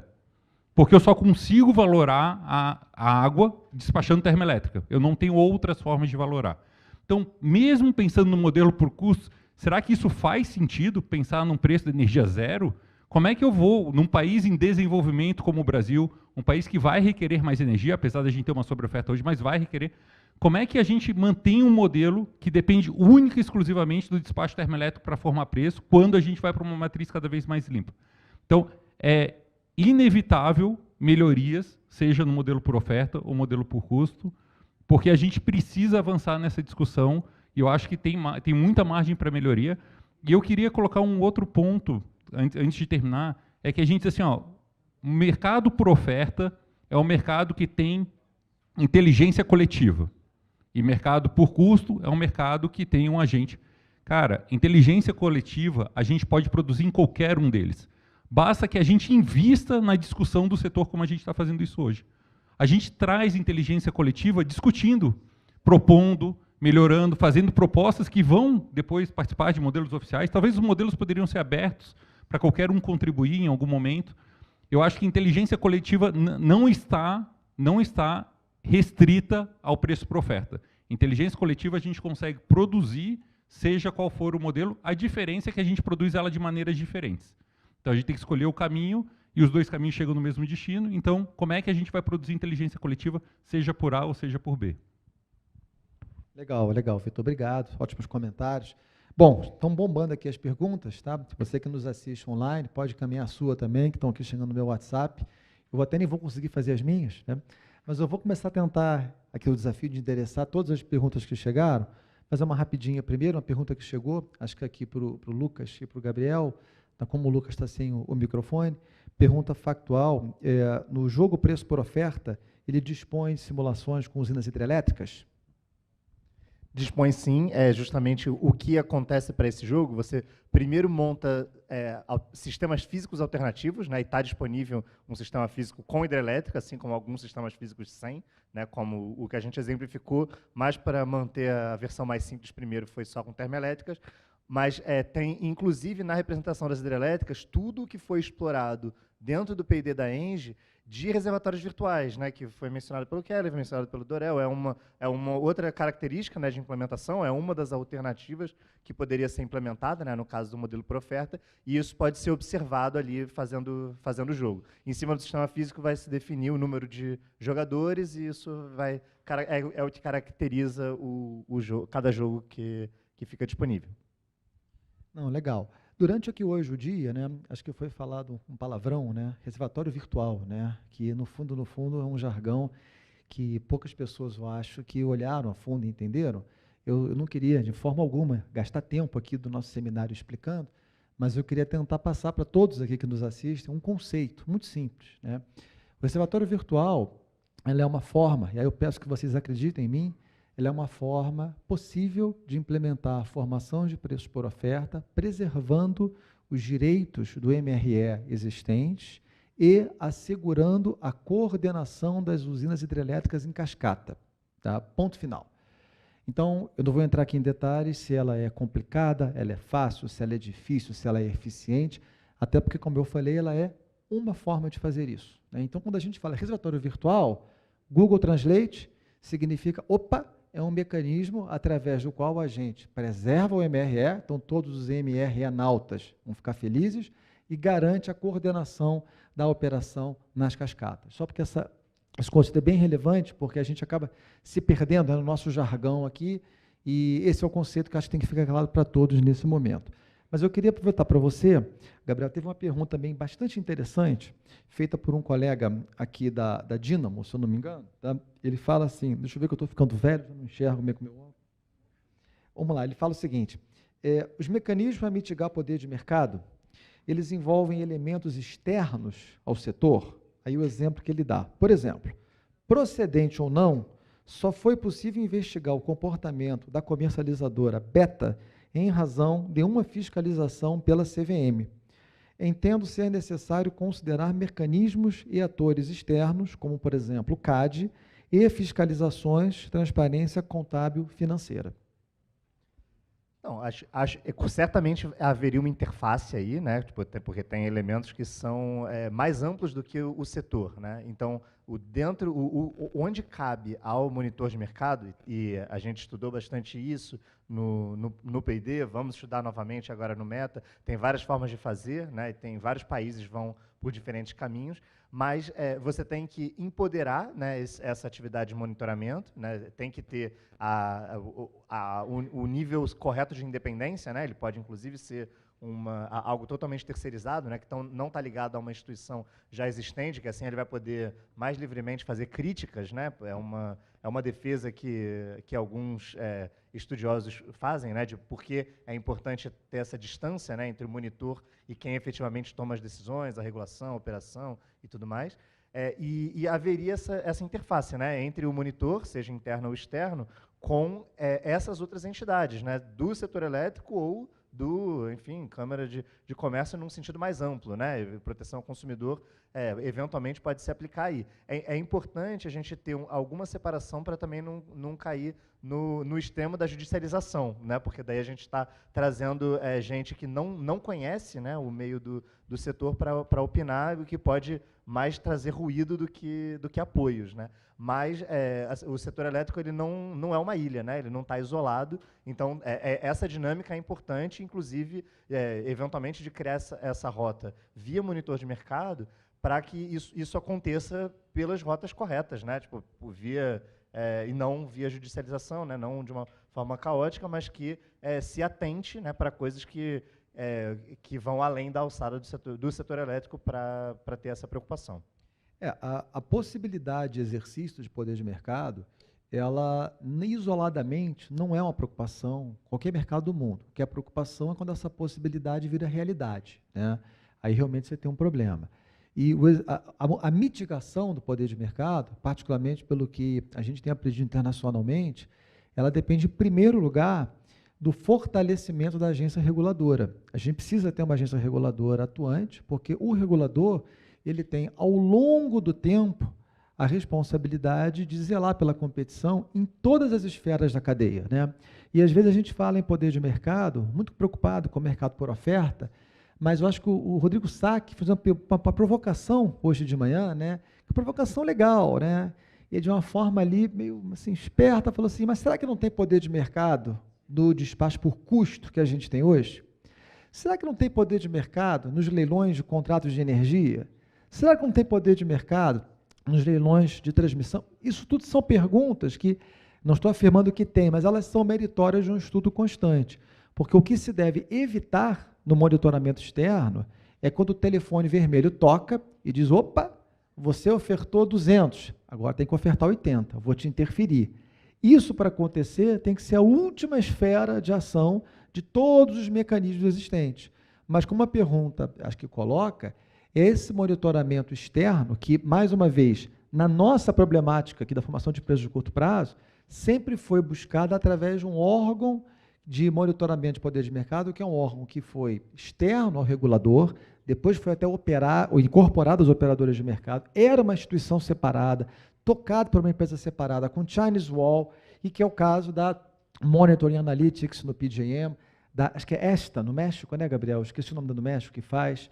Todas essas vocês podem procurar e são empresas que têm responsabilidades muito, muito interessantes de, antes de pegar o telefone e dizer, opa, tem que mexer nessa oferta aí e tentar desempenhar uma série de mecanismos para zelar pela competição. Mas esse vai ser um tema legal que a gente vai acho que, discutir. Tem uma questão aqui, eu estou deixando o Keller por último, que depois eu quero pegar o Keller emprestado, só para mim, tá? Mas uma pergunta que eu acho que até, Vitor, eu vou jogar para você, chegou do Fábio aqui da Bolt, o Fábio diz assim, em uma das apresentações foi dito que preços muito baixos poderiam ser fonte de distorção. Talvez incorretamente eu esteja atribuindo isso a você, tá? Se não for, passou a ser, tá? Então ele pergunta o seguinte, se, né, preços muito baixos podem ser distorções, então como funciona essa questão de preços negativos observados em outros mercados, como, por exemplo, na Europa? Bom, quando a gente pensa no processo, todo o processo de formação de preço, a gente tem que botar ele num contexto. Então, vamos lá.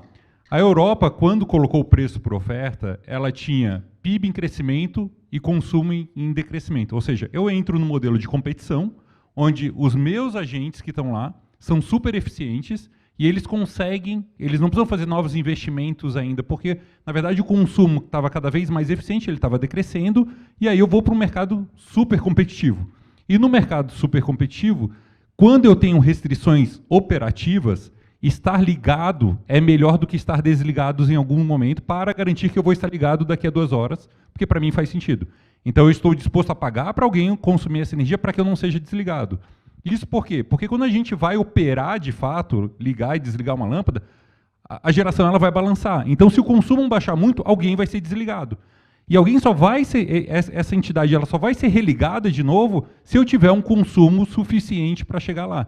Então tem unidades que estão dispostas a fazer isso, e isso o mercado traz muito bem.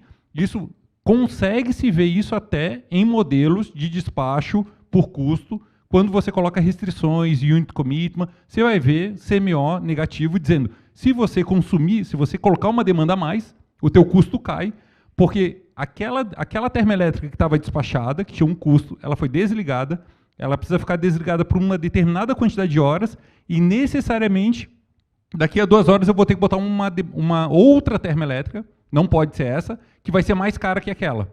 Ou seja, manter ela ligada é mais barato para o sistema do que desligá-la. Então, parece meio contraintuitivo, mas é uma restrição física, operativa do problema. A outra questão é quando a gente olha para o... Então, percebam que isso tem a ver com potência, muito mais do que energia, que foi o que aconteceu com os descolamentos de preço recentemente aqui no Brasil. Agora, quando vai para a energia, o problema fica muito mais delicado, mas muito mais delicado. Porque, por exemplo, lá na Nova Zelândia, naquele exemplo que você trouxe, em 2008 teve picos de preço e se discutia se era poder de mercado ou não. Se o preço era crível ou não. Nesse caso era pico, né? E aí existe uma discussão, é poder de mercado ou é aversão a risco dos agentes devido a uma seca severa? É difícil você precificar de fato o que é um e o que é outro. Quando o preço está muito baixo, né, a gente também não sabe se é um dispositivo Pode ser dispositivo porque eu estou contratado, eu vendi minha energia por contrato, e aí eu estou vendendo muito barato porque eu já garanti a minha receita. E aí parece ser ok. Mas ao mesmo tempo que parece ser ok, tu está dando um sinal de que o preço é baixo, ou seja, eu vou ficar para o curto prazo. Então as pessoas vão ficar mais descobertas esperando o preço mais baixo no curto prazo. Então, a distorção, nenhum desses comportamentos necessariamente é uma distorção. Depende dos motivadores de cada um desses comportamentos. Então, para mim, eu acho que e essa que é a parte mais difícil. Foi um dado matemático que gerou isso? Foi um comportamento estratégico que gerou isso? Ou é uma questão operacional, é uma questão realmente que acontece na operação e eu preciso lidar com isso, né? Então, eu fui um pouquinho sabão, porque não tem como responder cravar, né? Mas eu acho que esse é o contexto. Depende muito das motivações que levaram a esses sinais de preço, né? Não, legal, uma boa resposta. No fundo, assim, o preço é o preço, né? E a gente tem que ver no que a gente acredita, né? Para a gente saber se vai honrar o preço que vem ou se a gente acha que aquele preço ele não é crível na sua palavra. A Colômbia, por exemplo, ela tem um procedimento que a gente acha muito interessante, que se os reservatórios da Colômbia começarem a esvaziarem, por alguma razão qualquer, né? Os colombianos eles têm um procedimento onde há uma interferência no valor da água das hidrelétricas, justamente para que a oferta das hidrelétricas passe a ser mais alta para justamente começar a economizar água. É uma coisa bem interessante. Ele transforma todo o processo de operação e formação de preços, segue absolutamente como é, né, da forma econômica, a gente explicou desde o início, mas as ofertas hidrelétricas são alteradas. Isso é bem relevante. Bom, eu queria agora aqui pedir um pouquinho de licença a todos, pegar o Keller aqui emprestado, né, um pouquinho, que chegaram várias perguntas aqui, que eu acho que são interessantes, a gente ter as respostas pelo lado da indústria. Né? Você não vai escapar não, Keller, tá? Mas eu queria começar por uma pergunta, vamos começar aqui do basics, né? Até as perguntas mais interessantes. O Rodolfo fez uma pergunta, o Rodolfo Cabral, assim, bem básica aqui, mas, mais uma vez, importante a gente esclarecer as dúvidas que eu acho que persistem no mercado, né? Então, diz o Rodolfo, considerando que os preços para futuros, aí ele bota mês M+1, mês M+2, etc., já são formados por oferta, e considerando o acoplamento intertemporal decorrente da predominância hidrelétrica, afinal, quais são as grandes vantagens do preço de curto prazo formado por oferta? Essa é fácil. Acho que não capturei, Rodolfo, não entendi por que o preço dos próximos 3 meses é feito por oferta. Talvez você possa me colocar, Barroso. Mas eu acho que talvez o ponto principal aqui, até voltando à minha fala inicial, né, é a questão da aversão ao risco. Eu acho que eu como gerador hidrelétrico, posso estar vendo uma afluência futura diferente do que outros players, ou que o operador, eu estou querendo não usar essa minha água do ponto de vista econômico, não. Então, só estou repetindo aquilo que eu falei anteriormente, e daí, novamente, né, só queria repisar isso, não é que há aqui uma visão certa ou errada do futuro, porque o futuro não chegou e ninguém sabe, é uma questão de aversão a risco. Eu posso querer me proteger de um evento de ponte calda, ou ao contrário, eu posso não acreditar nesse evento, sou um cara mais risk taker, e querer usar minha água ao invés de guardá-la, tá? Então, assim, só para deixar claro aqui, né, que nós estamos falando de que hoje as previsões são bem ou mal feitas. Estou falando que há só uma percepção de risco única no modelo, enquanto a gente pode ter várias percepções de risco dentro do modelo. Tá? Não sei se você quer botar um pouco mais a pergunta, mas eu não consigo compreender. Não, eu quero sim, porque a pergunta do Rodolfo tem uma pegadinha. Rodolfo, te peguei aqui. O Rodolfo fala o seguinte, eu vou ler para vocês em voz alta de novo, tá? Considerando que os preços para futuros, M+1 ou M+2, etc., já são formados por oferta, daí vai. No fundo, a pergunta do Rodolfo diz o seguinte, considerando que os preços para os contratos futuros são formados por ofertas, aí vai. E aí, eu queria voltar à minha fala hoje de manhã, né, que mais uma vez, quando a gente fala preço de energia no Brasil, opa, tem preço de tudo. Né? Então, de fato, os preços dos contratos, eles são negociados bilateralmente, por oferta e tudo mais, mas o que a gente está discutindo aqui na brincadeira que eu fiz simplista de manhã, é o preço da feira da energia, né? É quanto vale a energia para a entrega imediata, é o preço do mercado spot, que conversa com o preço do futuro, mas que hoje, do contrato futuro, aliás, mercado de contratos, mas que hoje é um preço formado por custos. Tá? E eu acho, e aí então, um comentário a mais, né, Barroso, acho que foi Bernardo que falou, né, a questão do vínculo entre o longo prazo e o curto prazo, né. Claro que nós temos hoje, alguém colocou aqui pela manhã também, não sei se foi o professor Dorel, alguém colocou, né, da questão mas já o bid, né, já oferta para os traders, né, no mercado. Claro, o preço de mercado é o preço de mercado, é que se quer comprar, se quer vender energia, tem várias outras, aí sim, percepções de risco ali embutidas, né? Mas, da forma como é hoje, certamente o que acontece no preço spot, né, na publicação, né, horária ali do preço da CCE, forma sim, né, com a sua inércia característica, então maior ou menos inércia dependendo da maturidade do produto, forma sim preço de mercado. Então, eu acho que, então, indo na tua pergunta, é que daí sim, as decisões, as percepções de riscos individuais dos geradores e dos consumidores para a operação econômica do sistema vai se, no longo prazo, se refletir no preço de mercado. Tá? Perfeito. Bom, aí agora seguindo a questão de preço por oferta, entrando um pouquinho mais no detalhe. O Bruno Ecker, da Urca Trading, faz uma pergunta que é uma dúvida que acho que surge o tempo inteiro, né? Até hoje de manhã, quando eu comentei que o Brasil é um país predominante hidrelétrico e que aí é legal a gente se comparar com países hidrelétricos, eu recebi no Zap aqui um cartão amarelo de um colega da CEBIG, né? Muito interessante que ele fala assim, mas o Brasil não é só um país hidrelétrico, o Brasil tem as cascatas mais complexas do mundo e tal. Aí, bom, uma coisa, outra coisa, vão por etapas, né?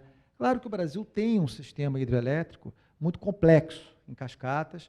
O Brasil ele tem cascatas que são efetivamente difíceis, mas não são únicas no mundo, né? O sistema da Áustria, o sistema da Colômbia, o sistema da Noruega, a costa oeste americana, todo mundo tem cascata pra caramba. E aí, nesse contexto, o Bruno pergunta, em um eventual cenário de preço por oferta, Keller, vocês poderiam comentar sobre as alternativas para controlar a operação das hidros presentes na mesma cascata?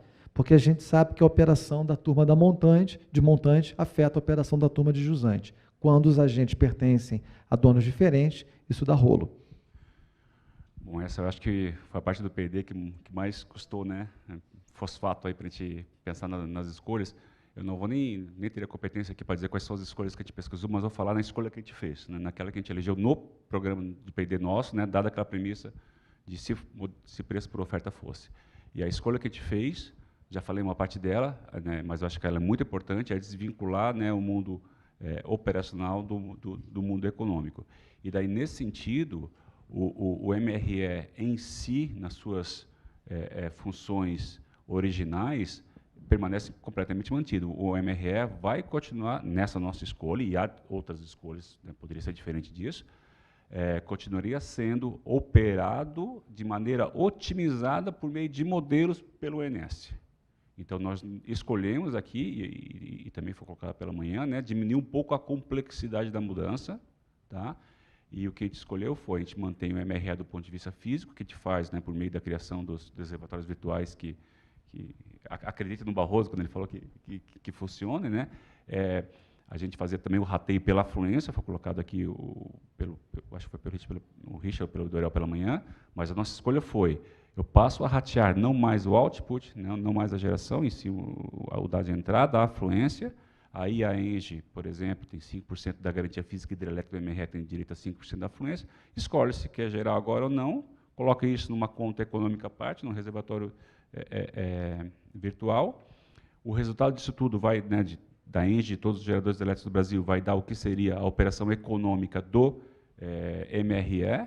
O operador vai olhar se essa operação econômica está boa para ele, ou se ele quer fazer uma operação física, a diferença vai para encargo do sistema, mas até vamos partir do caso mais simples, né, que ele concorda que essa é a operação ótima do ponto de vista físico também. O resultado desse despacho econômico, desse BID, é a geração do MRE. Há uma outra discussão, de onde? Por submercado, por subsistema? Outra, né? Podemos aqui ir avançando cada vez mais na complexidade. Mas, então, acho que a escolha que a gente fez foi por submercado, mas é a geração do MRE por submercado. Depois disso, pega isso, e aí o operador, por meio dos seus modelos de otimização da cascata, né, vai fazer a otimização. Então, a gente não mudaria esse ponto, e foi uma escolha que a gente fez de não entrar nessa complexidade física do problema. Né?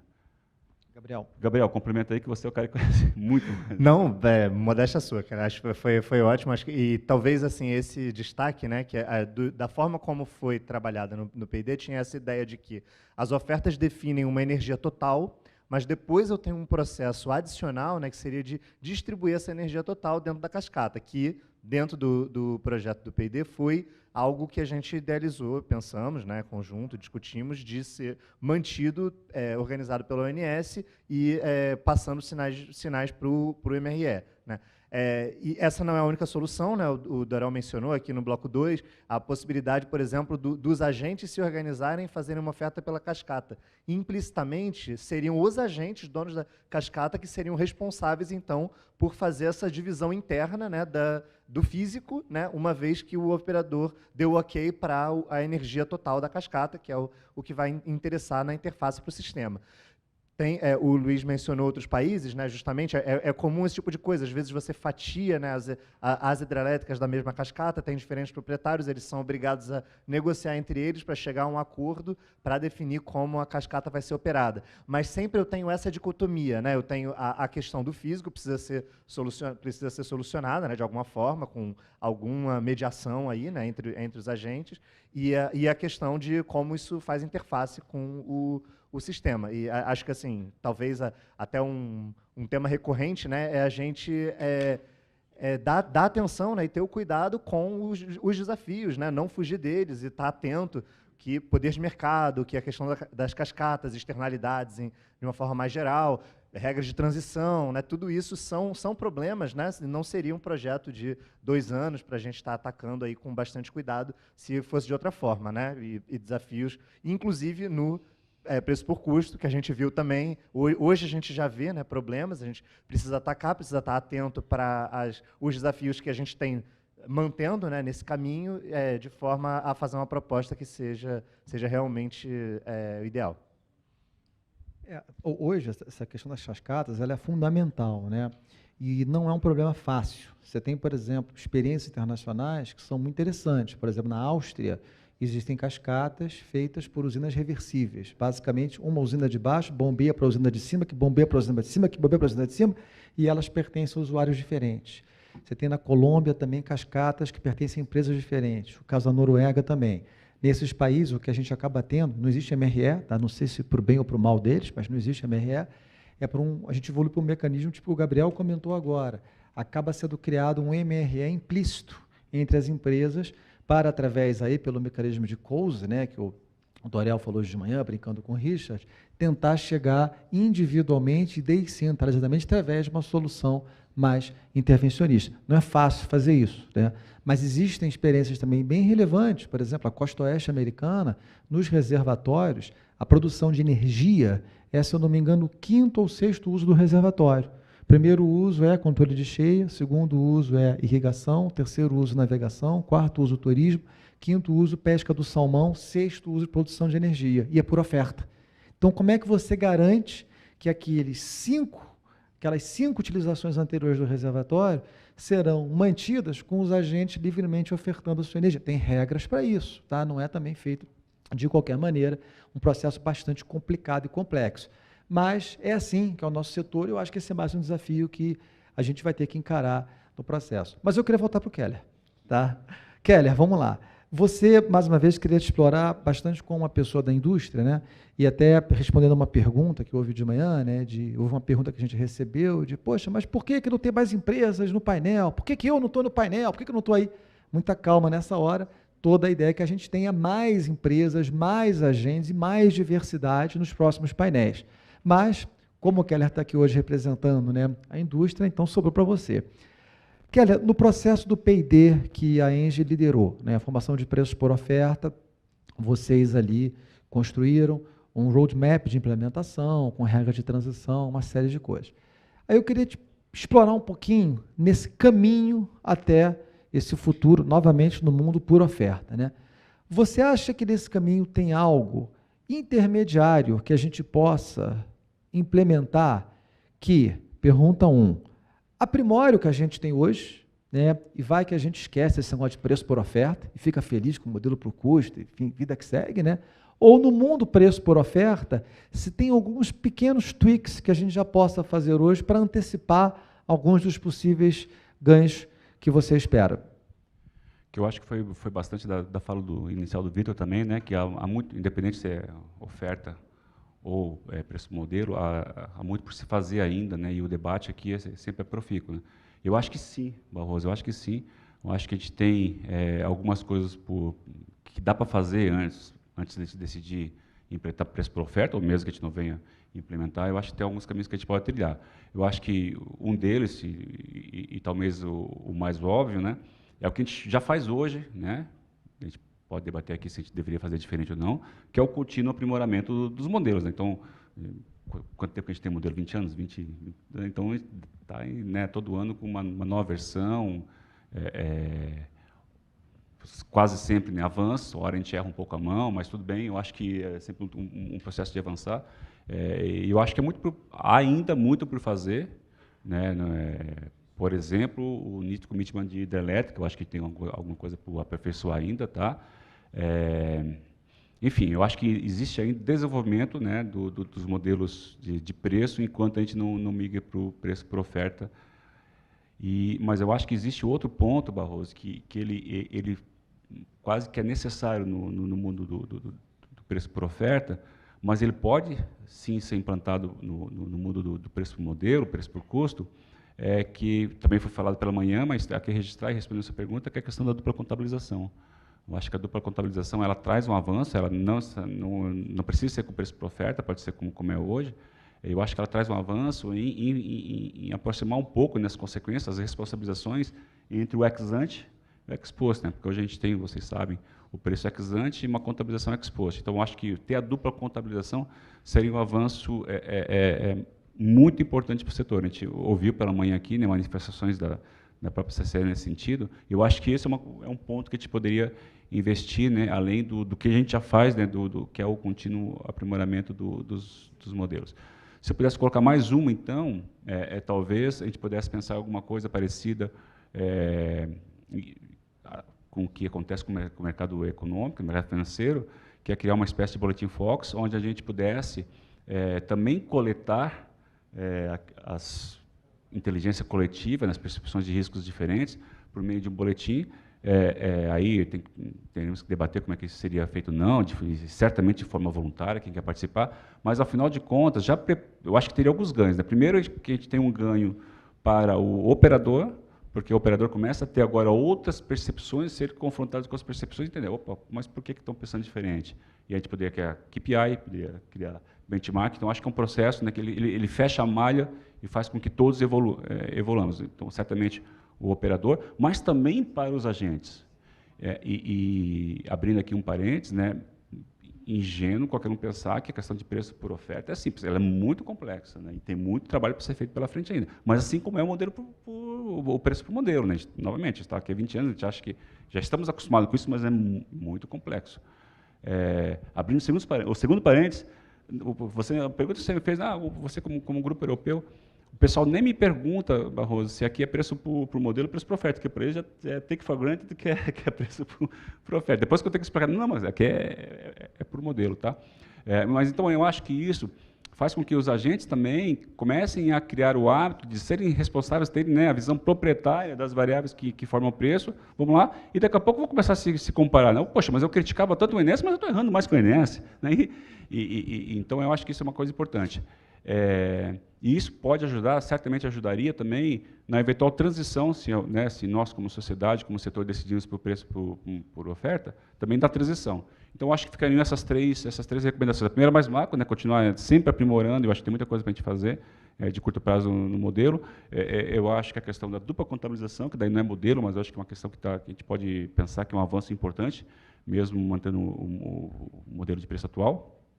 E, eventualmente, criar aqui uma espécie de boletim Fox para a gente começar a ouvir a sociedade, ouvir os agentes, né, como é que eles pensam as principais variáveis que formam o preço. Não, muito boa resposta. Eu vou pegar só uma frase sua, vou puxar aqui para uma experiência que a gente aqui vive junto na PSR. Nós trabalhamos com países que formam preço por oferta e querem mudar para o modelo por custo, né? E é super interessante, porque essa mesma discussão ocorre lá. As pessoas olham, mas formar preço por custo? Isso é muito complexo, isso é muito difícil, mas é muito enrolado.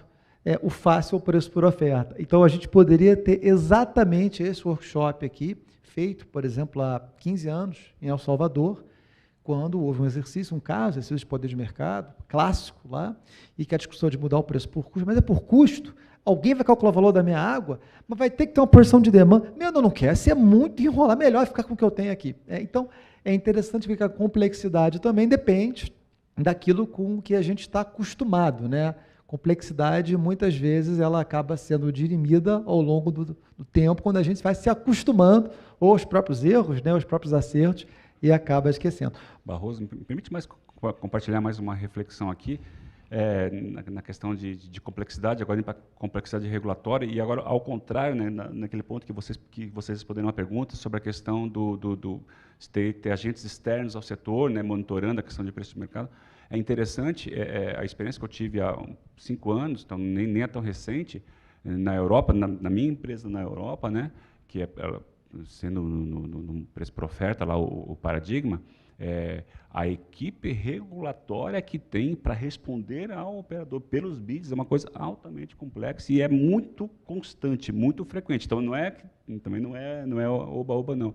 E outro ponto que também me marcou, né, é que nós estávamos lá conversando, no caso eu estava na mesa de trading, e na minha empresa, né, com o meu crachá, e ali ao lado estava o operador dos assets, né. Vamos lá conhecer? Não, o crachá não passa ali. É Chinese Wall mesmo, né, então não se compartilha informações. Claro que nós estamos muito distantes desse nível de maturidade, mas aí concordando também com o Vitor, né, eu acho que tem um caminho aí para perseguir, tá? Legal. Bom, acho que a gente está terminando aqui praticamente o painel, falta pouco tempo. Eu tenho 2 perguntas finais, uma que eu vou fazer para todos vocês, né? E outra que eu vou fazer só para o Gabriel, né? E a primeira pergunta é uma pergunta que chegou aqui, né? Eu tenho várias perguntas aqui da plateia, mas eu vou tentar juntá-las, mas chegou uma pergunta muito boa do Fábio, o Fábio da Bolt, ele pergunta o seguinte: poxa, mas com relação aos usos consultivos que podem ser impactados por salas de crise, determinação da ANA, necessidade da sociedade, etc., como isso seria considerado no processo de formação de preço por oferta? Vou deixar essa pergunta para vocês. Alguém quer encarar? Eu posso fazer a primeira resposta, que né, talvez esteja até sendo simplista, mas tudo aquilo que for diferente, toda a geração física necessária diferente do bid econômico dos agentes, vai ser feito. É impossível a gente pensar que o operador, né, ou o SMSR tem uma percepção de risco que não deve esvaziar reservatórios, os agentes querem, e isso vai acontecer. Isso não vai acontecer. A operação física vai continuar sendo com a máxima segurança possível. Então, para mim, é simples, né? Beleza. Joaquim, você quer falar? E talvez, até trazendo de volta o que você comentou sobre o noroeste dos Estados Unidos, eles têm esses problemas, eles têm a versão ANA deles lá que determina as regras e fala os níveis dos reservatórios não podem ficar abaixo disso, eles têm problemas com controle de cheias, eles têm os 5 problemas que o Luiz Barroso enumerou antes de chegar na parte elétrica, e tudo entra no modelo e entra nas ofertas. E como a gente falou também, essas questões todas vão entrar nos modelos e os modelos vão ser rodados desse jeito. Uma das coisas que vai acontecer é que quem tem os reservatórios pode ser responsabilizado por partes desses problemas e outros problemas podem ser espalhados por todos, mas alguns dos problemas, os donos dos reservatórios vão ser responsabilizados e aqueles que tratarem bem do problema vão ser recompensados. Então, acho que isso é um a maisinho nessa pergunta bastante complexa. O Joaquim, ele é responsável pelo desenvolvimento de um sistema chamado Genesis, depois vocês procuram na internet, que ele é um modelo usado pelo Northwest Power Planning Council, NWPCC, que opera toda a costa oeste, uma boa parte da costa oeste americana, que é o sistema mais restrito em usos múltiplos da água do mundo. Então, acho que dando uma resposta muito objetiva, né, para a boa pergunta que foi feita, isso é tratado por restrição. Cabe ao agente analisar essa restrição e quem atende aquela restrição da maneira mais eficiente possível ganha até um trocado. Tá? Para fechar, eu queria, acho que terminar aqui esse dia, né, antes de fazer minhas palavras finais, mas voltando a uma fala que foi feita pelo SAC, acho que pela Thalita também, por várias pessoas aqui, ressaltando a importância, né, de estudar mecanismos de formação de preços por oferta no contexto do melhor uso do recurso do agente, né? E do recurso do agente para ser usado para o atendimento às suas obrigações comerciais, para o atendimento aos seus contratos. Então, efetivamente, o agente ele tem uma obrigação contratual. Se quem decide a produção dele e tudo mais não é ele não tem o controle privado sobre a forma de atender os contratos dele. E isso é uma discussão bem interessante, porque liga muito à raiz de por que muitos países já nasceram conformando o preço por oferta. Porque já nasceram dizendo, poxa, eu vou dar uma obrigação contratual para um gerador, ele tem que ter uma capacidade de gestionar o risco de volume dele. Agora, eu queria provocar, meu amigo aqui, é o seguinte, nós inventamos no Brasil uma jabuticaba chamada repactuação do risco hidrológico. Tá? Então, todo mundo agora ficou até calefrio, né? Então, você imagina agora, doutor Rodrigo Sack, que o senhor é dono de um reservatório, e o senhor está ali louco para utilizar o seu reservatório, otimizar o seu risco de... Só que, o que quer que você faça de bem para você e para a nação, vai ter impacto zero para o seu cliente, porque você repassa qualquer risco hidrológico para o seu cliente. Ou seja, você, dependendo do produtinho que você escolheu lá, você não é liable nos seus contratos do risco hidrológico. No caso das cotas de garantia física, era isso também. No mundo das cotas, o que acontece com as cotas, o consumidor, ele leva tudo mais, né? No processo da descotização, não é mais assim, né? Hoje, a turma, por exemplo, que foi descotizada, né? Aquela empresa grandona, que eu não vou falar o nome, ela tem a responsabilidade de atender os seus contratos e, com isso, gerir a sua operação e não transferir isso para o consumidor, né? Como é que a gente faz formação de preço por oferta, com repactuação do risco hidrológico, cotas de garantia física e tudo mais? Vai. Vamos encerrar, né? Acho que assim,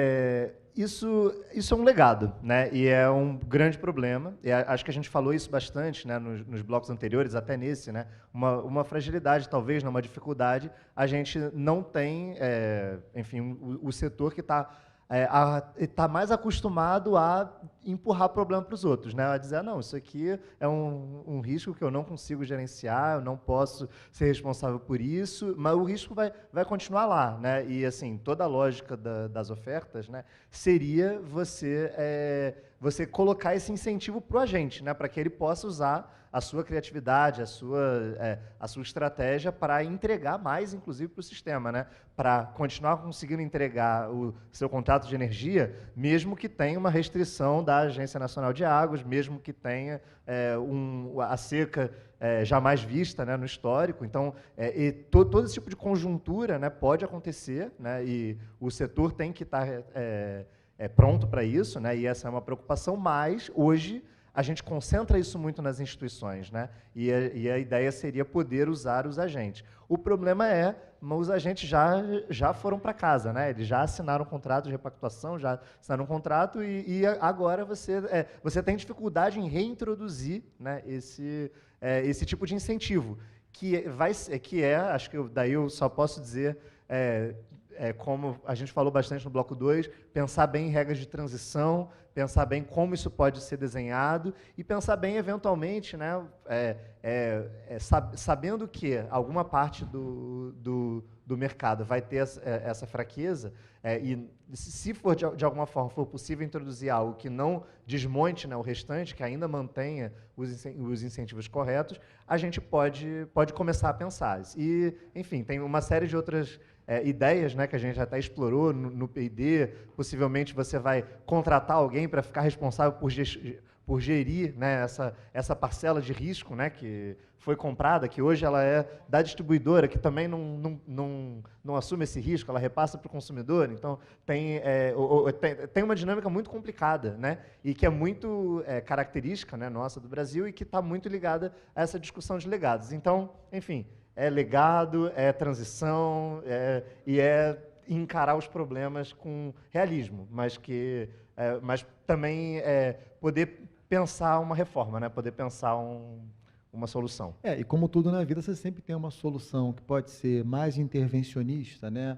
E talvez até mais fácil de implementação. A gente cria o produto da repactuação eficiente do risco hidrológico que foi repactuado e abandonado, ou a gente pega esse risco e a gente comoditiza esse risco e terceiriza para quem tiver a capacidade, o interesse de gestioná-lo e o transforma no produto financeiro, o que pode ser mais um produto e mais um negócio, mas isso é papo para outros workshops, né? Então, eu acho que aqui pelo meu lado, em nome da PSR, eu queria agradecer a todos vocês que estiveram aqui conosco, a todos vocês que estão aqui online até agora, aprendendo conosco, ou que vão nos assistir depois. Eu tenho uma quantidade ainda muito grande de perguntas aqui e um forte interesse no que a gente discutiu hoje.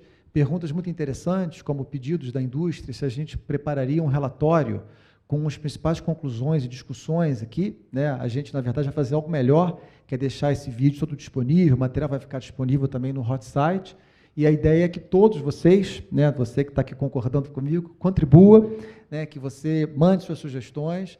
Aqui a gente quer seguir o teorema do Vitor, que é usar a sabedoria das multidões, não para um lado nem para o outro, mas para a gente melhorar o setor como um todo. Queria fazer um agradecimento muito formal e muito especial aqui à querida CCE, acho que na figura aqui da conselheira Thalita, também do conselheiro Rossi, do Rodrigo Sack, da Flávia, dali atrás, todos vocês que acho que trabalharam bastante, ajudaram a fazer um evento legal, e a todo o time da CCE que está aqui. Eu acho que a CCE tem uma oportunidade muito grande em mãos, junto com o setor, para fazer desse um projeto de uma discussão, uma reflexão profunda. Também queria agradecer a presença da EPE, o INES, que já não está mais aqui, mas a ANEL também, e o próprio Ministério, que certamente é um apoiador dessa iniciativa. E acho que eu termino por aqui, esperando que vocês tenham se divertido tanto quanto eu me diverti. Tá? Até a próxima, gente. Muito obrigado.